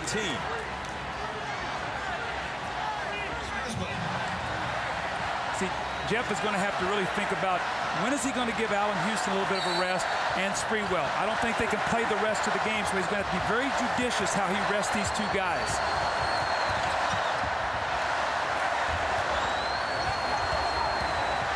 Steve Kerr out to Jaren Jackson. His 3 spins out. Win or lose, the Spurs will again play one of their poorer games of the playoffs in a game 2. Steve Kerr got a hand on it, comes right back to Ward. He takes it inside, and the Knicks will keep it as it's knocked out. So far, the Spurs have only 3 points off their bench, as Jaren Jackson has not done anything like what he did in the opener. They forced only 5 New York turnovers, and they have only 2 offensive rebounds. Well, New York is forcing them to play one of their poor games right now. Their game plan is terrific, and they are right in this game. Shot clock's going to run out. I think they might have thought they got a reset on that. That's what your point guard has to be telling the guys on the floor, how much time you have on that shot clock. See, Malik Rose did a smart thing that time. He saw that Sprewell had the ball. The clock was winding down. He ran at him, trapped him, forced him to give it up, and then Larry Johnson couldn't get the shot off.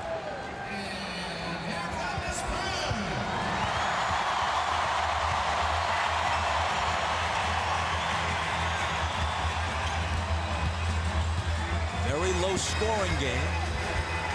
San Antonio with just a 3-point lead.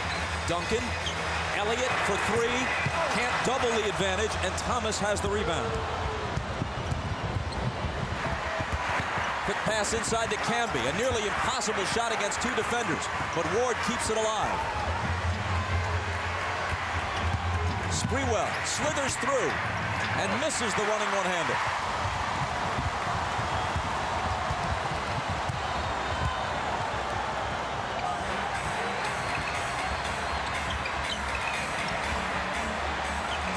Thomas trying to contend with Duncan. Sprewell over to help. Now he's back on Sean Elliott. On the run, he banks it too hard.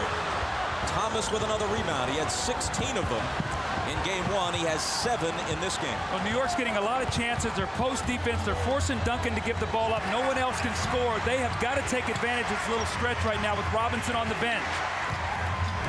Houston on the move. It bounces into Kerr's hands as the bank was closed for Allen Houston. Last half minute of the 3rd. Duncan. Ward over with help. Jump ball call. The Knicks defense is terrific. They were swarming Duncan. They're forcing him to put it on the floor. They're running in from behind him. This is twice now they forced a jump ball. And it's Charlie Ward. Look how aggressive. He comes in. They forced the jump ball. 24.3 seconds to go here. So if New York can get this tip, they have a chance to cut this lead to 1 or tie the game with a 3-pointer. But Duncan wins the tip to Jaren Jackson. Shot clock and game clock virtually identical. Kerr just holding it.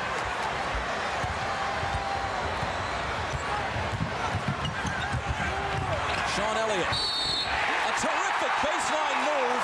And man, does that hurt if you're looking at this from New York's perspective, as it could be a 3-point play. See, I'm sure if you're Jeff Van Gundy, you say, let's make Sean Elliott make a jump shot. Let's not let him drive that thing to the basket. He's missed his last 3 shots. Kerr throws it in the corner, and the poor closeout by Sprewell gives up the baseline. Then the touch foul, the great finish by Sean Elliott. This could double the lead here, Bob, as you talked about here in the last 3 seconds of this quarter. That could be a huge play for the Spurs going into the 4th. This is even worse for New York. Duncan with the rebound. It's a 4-point trip down the floor. Less than a second.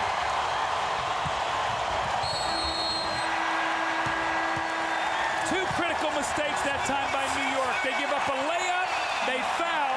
They do not block off the boards. Duncan with his second offensive rebound and a score. Critical plays there as New York is fighting uphill to try to get back in this game. In the blink of an eye, a 3-point lead becomes a 7-point advantage heading for the fourth quarter. See, Marcus Camby didn't block him out. Duncan just stepped right in front of him. Critical mistake. Back after these words from your local station.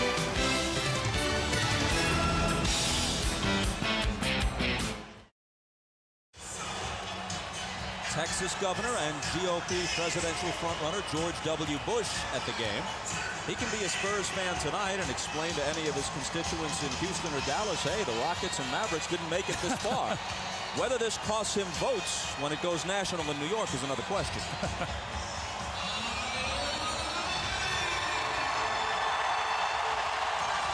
See, Bob, what also happens, the Spurs get 4 quick points, and they get the first possession here. So it's a 3-point game. If they score, it goes to 9. Into Duncan, guarded by Thomas. Turnaround jumper. Off the front of the rim, out of bounds to New York. See, New York has given themselves every chance to stay around and win this game. They have got to find a way to manufacture some points. They've got to put the ball in the basket. The Spurs defense has been stifling.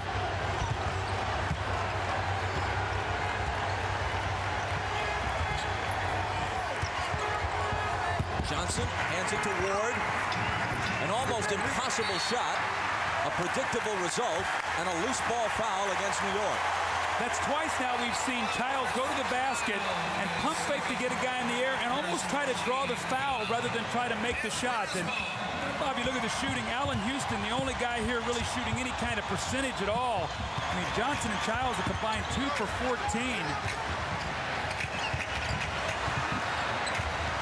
Mario Ellie. Childs all over Kerr. Duncan into the corner for Jackson. Jumping out to get a hand on it was Camby. And it's taken by Larry Johnson. Boy, Jaren Jackson is a marked man tonight. They are not giving him one clean look at the basket. Houston with a tough fadeaway. Oh, Allen Houston. Take your time. You realize you got a mismatch. You go over the top of Steve Kerr, and we got a 5-point game, Bob, we talked about in the open. Can the Knicks hang around? Can they do it with their defense? And can they steal it late? They're right there with under 10 and a half minutes to go. 19 now for Allen Houston. Duncan trying to follow his own shot, and a whistle.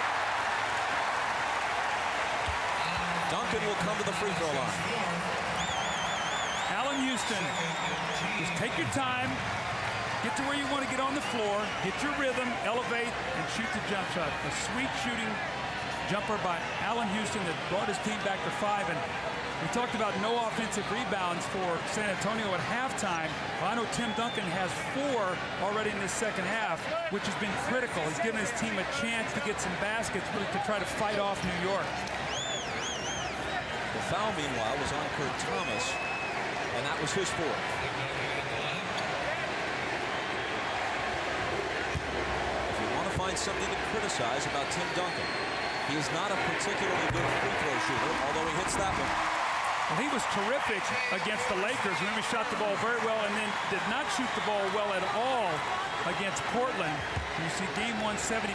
He was 7 of 10, but it's going to be critical because they're not going to give many layups. And you know what? It'll be interesting to see whether Popovich rests him. David Robinson getting a good rest right now. Duncan Young, can he play the whole 4th quarter? Is he going to need a blow? In the regular season, he was under 70% from the line, but he made them both here.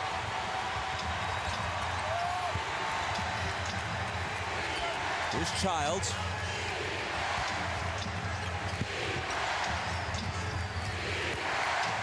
Kurt Thomas.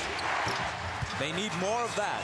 Their big guys able to step out and hit the jumper. That's that little medium-range jump shot that you just have to make when you play San Antonio. That's the one they say we're going to give you. You're going to have to make it to beat us. That was Kurt Thomas's first bucket. He scored 13 points in game 1. Avery Johnson finds Mario Ellie. His set shot from the head of the key is good. That dribble penetration just enough for Mario Ellie's man to help out. Gets his feet together on that little shoulder set shot. Childs lost it. Taken by Malik Rose. Here comes Mario Ellie steaming to the hoop. And there's a foul whistled by Joey Crawford. Larry Johnson raises his hand in disgust. When you're playing from behind, you've got to play good basketball, solid basketball. The help there from Larry Johnson. Mario Ellie steps in. The next possession down, a turnover.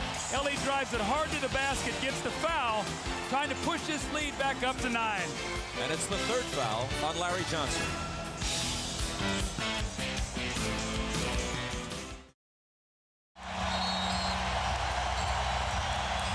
Well, Tim Duncan has been the guy tonight. 21 points, and he's come up with critical baskets just when they need him most.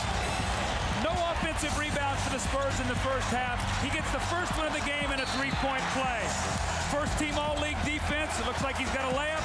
You take that out of there. Out of the double team, you go back in with great patience and use the backboard. And at the end of the third quarter, sneaks in and a big basket to give them a 7-point lead going into the fourth. In my mind, this is why he is the best player in the game today.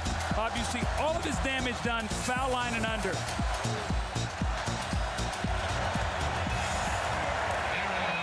If you're looking for a reason why, comparatively, the Spurs have struggled in the second game of all 4 playoff series, Jaren Jackson has been held scoreless tonight in Game 2. In 4 Game 2s in the playoffs, he has 1 total point. In Games 1, 3, and 4, and the Spurs haven't had a series go any longer than 4 games, he's averaging easily into double figures.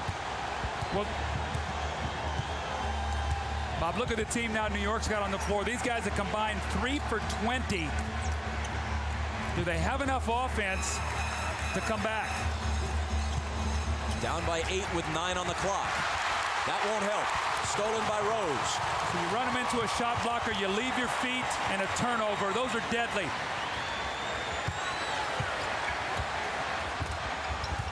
Duncan gets it back from Jackson. Now it's Avery Johnson. Short with the 20-footer. Loose ball battle. And it looks like the foul is going to be on Malik Rose, who will definitely stick his nose in there for you. Tonight, when the game is over, it's your late local news, and then the Tonight Show with Jay Leno, Robert Wagner on the program, and Mike Myers is on Conan O'Brien tonight.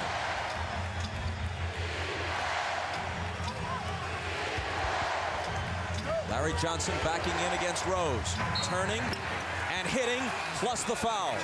Larry Johnson just glad to see someone leaning over his shoulder who isn't 7'1".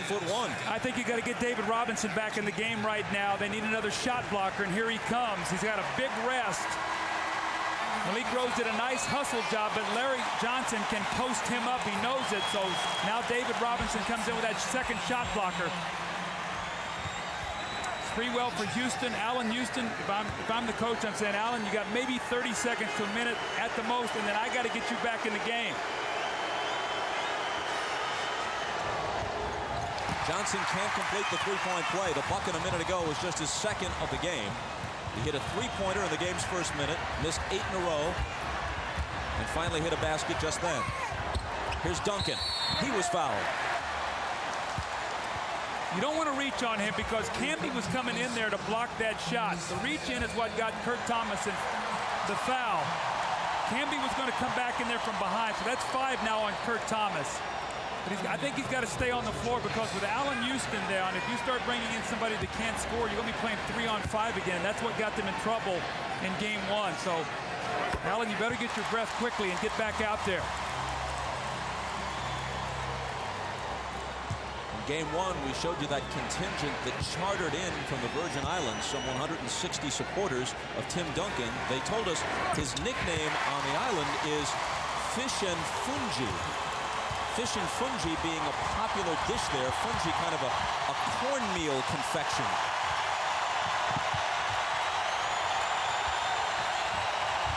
Sprewell with the spin move, goes for the slam, but Robinson is in his face, and now Robinson pleads his case as he's hit with the foul. No flippers when you go in here. You go in, and you go in with reckless abandon. Sprewell attacks the basket. He's going to windmill dunk this. Here comes David Robinson.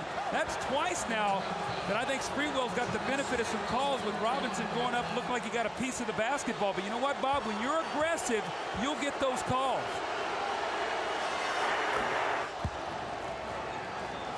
Bob, you give me the verdict here. What do you think here? Does it look like Robinson gets this one? Oh, he got him in the Sprewell face. for sure. He got the ball, but then he got him in the face. So that replay shows right there that Sprewell deserves 2 free throws. He got hammered in the face pretty good. Good call. And he converts them both. Game 1, no free throw attempts for Sprewell. Tonight, Spree is 8 for 8. Johnson finds Ellie unattended, but he still can't hit it. Duncan out to Jackson, though.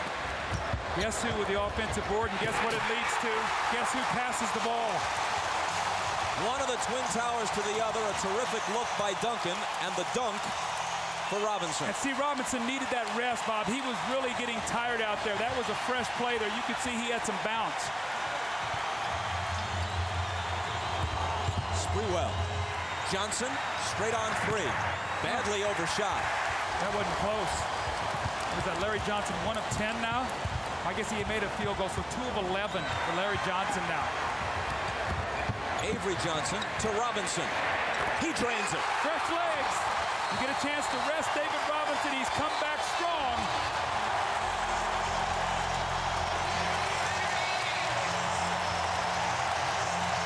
One of the 50 greatest players of all time could be on his way to a championship.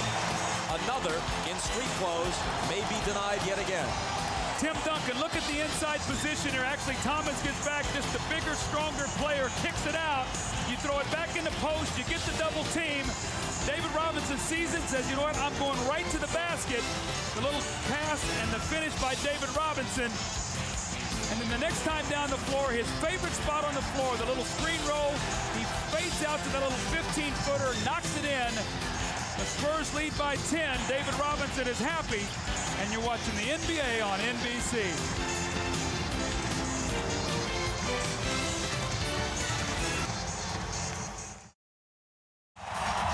Star-studded leaderboard at the U.S. Open. Well, we know Johnny Miller's a big Jazz fan, but he said today, you know, I don't know if they have any answers for the Twin Towers, Robinson and Duncan. And you know what? He's right. They've done it once again tonight after a huge game 1 of 46 points, 25 rebounds, 9 assists, and 5. Bob, they followed up with 38, 25, 8 blocks, 7 assists, and their defense has just stifled New York at the basket. Chris Childs to Allen Houston, knocked away by Mario Ellie. And Houston is hit with a traveling call. Look at the combined numbers for the Twin Towers. It's incredible, and you know, more importantly, they anchored the league's best defense. New York has played a terrific game. They just can't score. They had 77 in game 1, shooting 38%.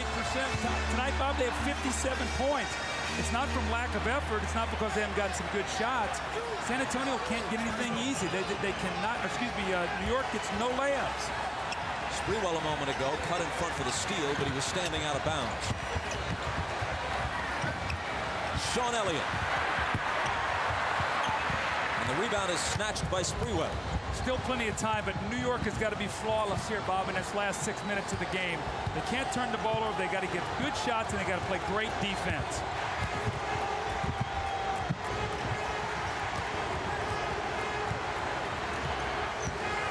Johnson spinning on Elliott.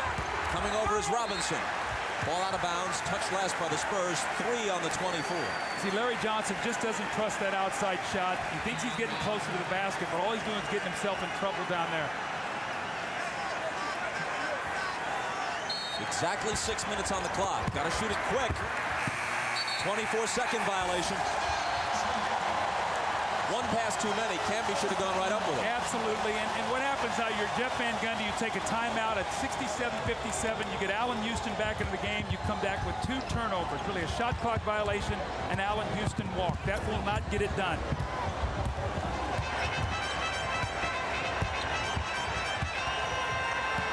Robinson. Little hop into the lane. A whistle blows. And a New York foul.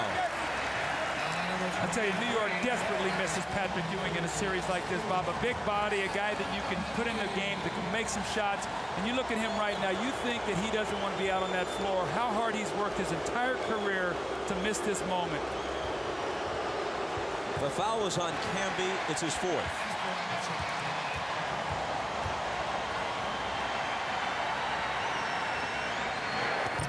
In most of the country, after the game, late local news, then the Tonight Show. But if you want more basketball, turn over to CNBC on cable. Complete post-game report, including the repartee of Snapper Jones and Bill Walton.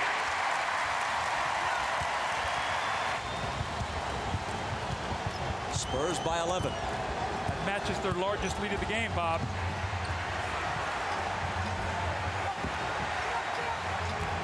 Houston off with the three, but Camby's on the offensive glass.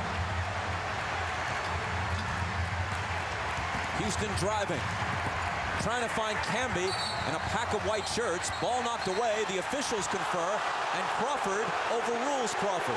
Joey says, no, Danny, let's stay right here. You know how much confidence you have if you're a perimeter defender for San Antonio, and you know you can get up and play a guy tough, and if he beats you, he's running into Duncan or Robinson inside. That's just what happened on that play with Allen Houston.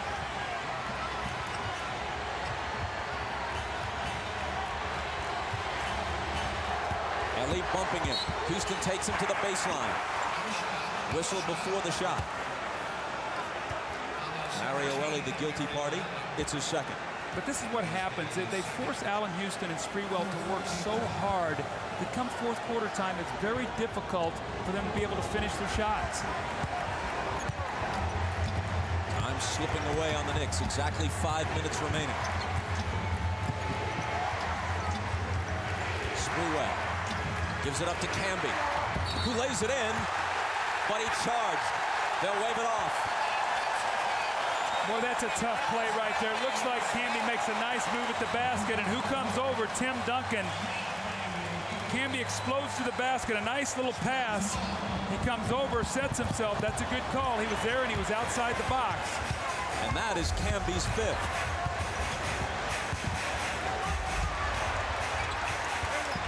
Sean Elliott around the perimeter to Mario Ellie, whose shooting has been ice cold.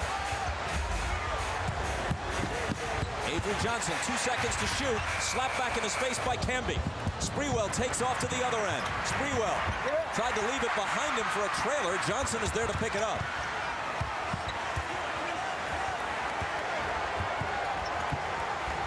Around the perimeter for Childs. Off with the three, but Johnson clears it. Here's Sprewell. Doesn't get the roll, and Robinson finally claims it for San Antonio. 4 minutes remaining. And New York has 57 points. I mean, defensively, they've played well enough to win. The Spurs only have 68.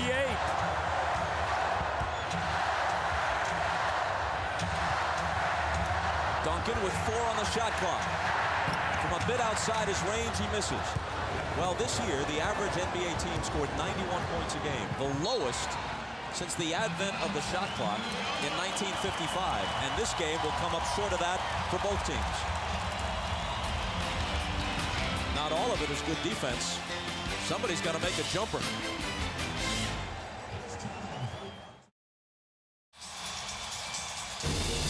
While the Knicks were trying to turn the series around as Game 2 began, the Spurs were primed to turn out the lights on their chances. The early momentum belonged to San Antonio. Hard-driving basketball that has them eyeing their 12th consecutive win. The Knicks' effort was there, but the breaks for them were not. They stayed close most of the game. But now, with 3:36 remaining, they trail by 11, and if San Antonio holds on for the win here, they'll establish a playoff record with 12 consecutive postseason wins.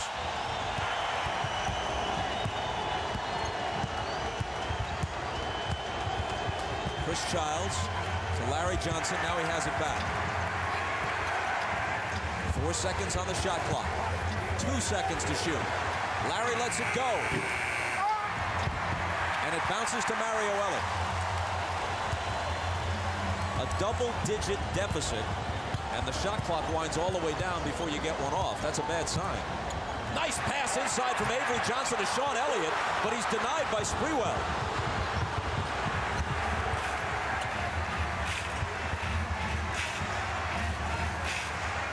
Knicks need to score every time they touch it, and quickly.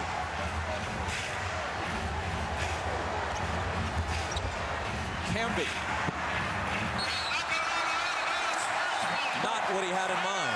When you look back at the 8 assists that New York has tonight, there's a couple of reasons why. First of all, San Antonio makes you play a lot of one-on-one basketball and make shots. New York has not been able to do that. But more importantly, it's going to be a deflection, so New York will keep it. But more importantly, New York doesn't have that point guard that when things happen like this, they can break down the defense and create a shot for Houston, create a shot for Sprewell. Those guys have to do all the creating, and it just wears them out. 3 seconds to get a shot off. And look where it goes into. They're going to have a 24-second violation. Well, the last 2 times they've come out of a timeout and they've had 2 shot clock violations, and you can say, well, what are the Knicks trying to do? They're trying to get to the basket, and the Spurs won't cooperate. They're contesting every shot. Look at this, they got 8 points on 17 possessions. And Bob, I think they really, that last 2 possessions of that third quarter, we're going to look back on when it was a 3-point game. They scored 4 points to push it to 7. That was a tough stretch for them. With only about 3 seconds to go in the third quarter, Sean Elliott with a very difficult baseline drive. He's fouled, then he misses the free throw, and Duncan grabs the rebound and sticks it right back in for a 4-point trip. And it goes from 3 to 7, and they haven't recovered. It's very much similar to game 1 when they got outscored 14-2 to end the half. Sean Elliott, complimentary player now with these Spurs, but only 3 years ago, a 20-point scorer. Once again, your late local news, Tonight Show, Late Night with Conan O'Brien, on NBC, on CNBC. More basketball, complete post-game report immediately after the final buzzer. Here's Sprewell, and a foul on the play. It's on Sean Elliott, his third.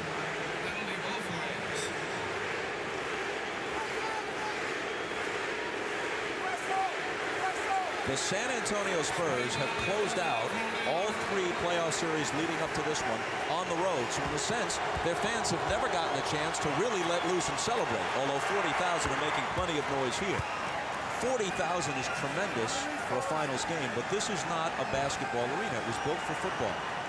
And the owners of the Spurs believe they need a basketball-only arena with the type of amenities that are revenue-producing for the team to be successful in the long run. There is even talk of the possibility of their leaving town, as slim as that possibility might be. Now a referendum is almost certain to go on the ballot here in the near future that would commit at least some public funds to the building of a new basketball-only arena for the Spurs. And if past history is an indication, when a team does especially well right on the brink of one of those votes, like the Mariners did in Seattle, like the Padres did in San Diego, it pushes it over the top. If the Spurs come back home from New York with a championship, or even if they win it here, obviously, one way or the other, that's going to help them get a new building. Well, also, too, Bob, Tim Duncan is waiting to see what he's going to do contractually to see if they're going to get that arena, the building that they want. They can ill afford to lose this guy, and this is a great NBA city. Let's hope that they can keep the Spurs here, because through the years that I've been here, these fans have been terrific. They love basketball here. It was a great ABA city, and it's been a great NBA city for more than 2 decades. Elliott can't get it done at the line, but they still lead by 10, and the fans are chanting, sweep, sweep. Houston kicked it away into the hands of Greg Popovich, the Spurs coach. Remember in our open we said, can the Knicks keep it close? Can they then come through in the fourth quarter? 7 turnovers in the fourth quarter, a lot of that fatigue. And Allen Houston and Sprewell 1 for 12 in game 1. In the fourth quarter tonight, they have not been able to score either. Duncan with 6 on the 24, but they're in no hurry. Duncan with 2 seconds to shoot. Avery Johnson did not beat the shot clock. A minute 41 remaining. The Knicks will go back to New York, barring a miracle here, down 0-2. And Bob, there's nothing wrong with their game plan defensively. Look at the score. They got 69 points. Can they find a way to manufacture points? Remember, Portland was held 20 points below their regular season average when they played San Antonio in the conference finals. They averaged 77 points a game. The Knicks are shooting 30% in the game on 23 of 76. Sprewell improves that a bit. Now they're down 8. Mario Elie, good free throw shooter if they're thinking about fouling him. Avery Johnson to Duncan, and that may spell good night. Bob, how frightening it is. This guy played 1 year and 50 games in the NBA, and he's already the best player in the league. How frightening, and the future for this young guy as he rolls into a Game 2 victory. Avery Johnson said, I'm just going to throw it. If I keep it in the building, Tim Duncan will find it, and he does. And I think that does it. I think that closes the Knicks out. But Tim Duncan, the relentless runner, we've seen it all through the playoffs. He plays minute 1 through 48. And David Robinson, the leader, the guy who's been there for him, loves it.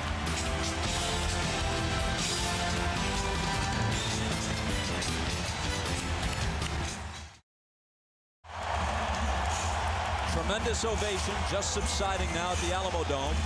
In the minds of many of these fans, they're giving their champions to be a send-off.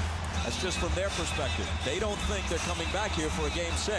This is a team that hasn't lost 2 games in a row in almost 4 months, and will be, assuming a victory tonight, 44-6 over their last 50 games after a 6-8 start.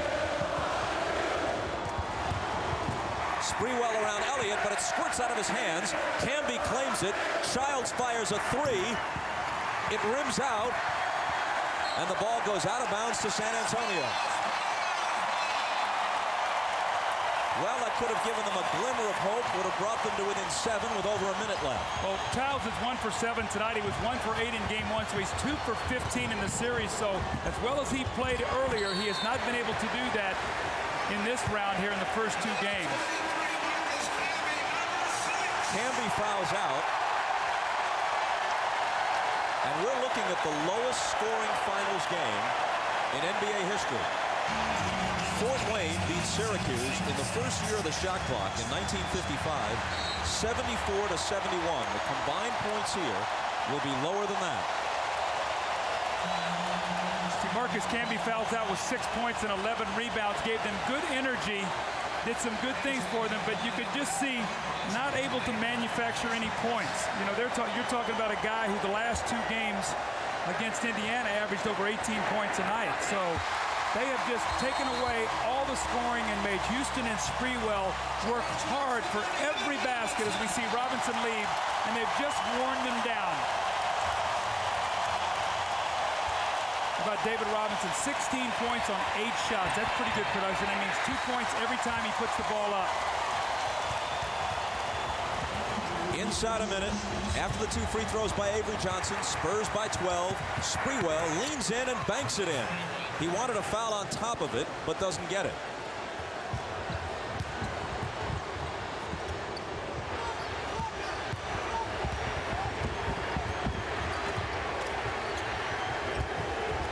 Mario Elie, bumped and fouled. 42 seconds. David Robinson, 16 points on 5 of 8, as you said, Doug. 11 rebounds, plus 5 blocked shots. And his former Dream Team teammate, 92 Olympics, Patrick Ewing, looking on helplessly from the bench. He did so much to get this team here, and did a lot of it through clenched teeth. And he's smiling. They show his image on the board, and some fans showing class cheer. Others boo. How do you boo a guy who's had a career like his? Well, you can't. I mean, Patrick is the ultimate guy who you would love to see out there playing right now. And as he strokes that chin, you can only imagine what's going through his mind right now. Just to be out there and be a part of this to try to help his team. The most frustrating thing, Bob, I went through that in 1980 with the 76ers. I injured my knee, could not play in the finals, and saw Magic Johnson and the Lakers beat the 76ers. What a frustrating feeling it is to sit there and watch and not be able to help. Sprewell to the left hand, tough hoop. Sprewell now with 26 points. And he's the game's high man. Duncan has 25 for the Spurs. Here's Mario Ellie, clobbered by Chris Childs.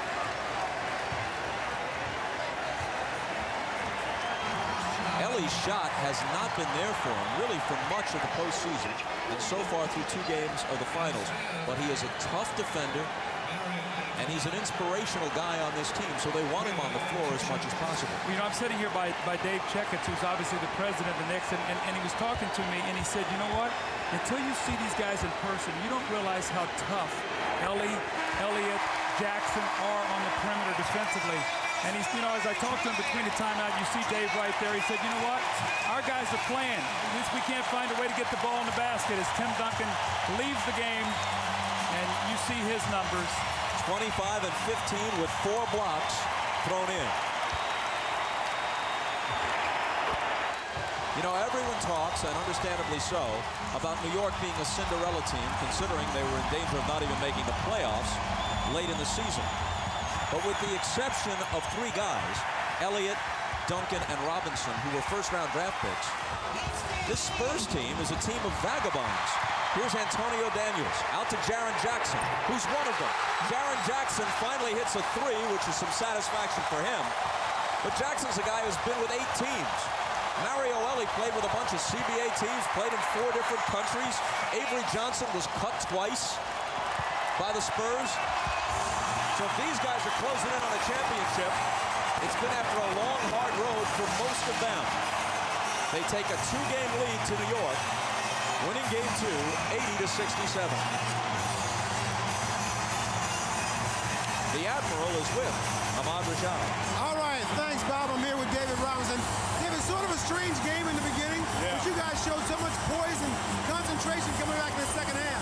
Yeah, you know, it was ugly. When you got 2 defensive teams like that, you might end up shooting 20 and 30%, but the defense really kept us in there tonight, man. It was ugly. We couldn't get in the basket, but we made some great plays defensively. And you yourself have made some great plays. You seem to do whatever is needed on this team for them to win. I've really had to adjust to that all year, and the guys know that they get a big spark off of me when I can get a steal or a block, and so I really take a lot of pride in doing that for this guy. All right, congratulations, David. We will see you next time. All right. Back to you, Bob. Ahmad, a final bit of bookkeeping. The last basket by the Knicks kept this from being the lowest scoring game in finals history, but barely. The Spurs winning it by 13. Tomorrow at 12:30 Eastern, it's 3rd-round coverage of the 99th U.S. Open Championship from Pinehurst, North Carolina. This is the rest of our final schedule, beginning with Game 3 from Madison Square Garden Monday at 9 o'clock Eastern Time.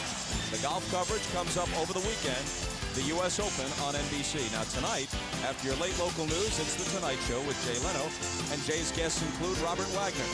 Then Late Night with Conan O'Brien with Mike Myers. For those of you who'd like to continue with NBA coverage, a post-game report is immediately available on CNBC. For Doug Collins, Ahmad Rashad, and Jim Gray, I'm Bob Costas. See you Monday night from New York. This has been the NBA on NBC.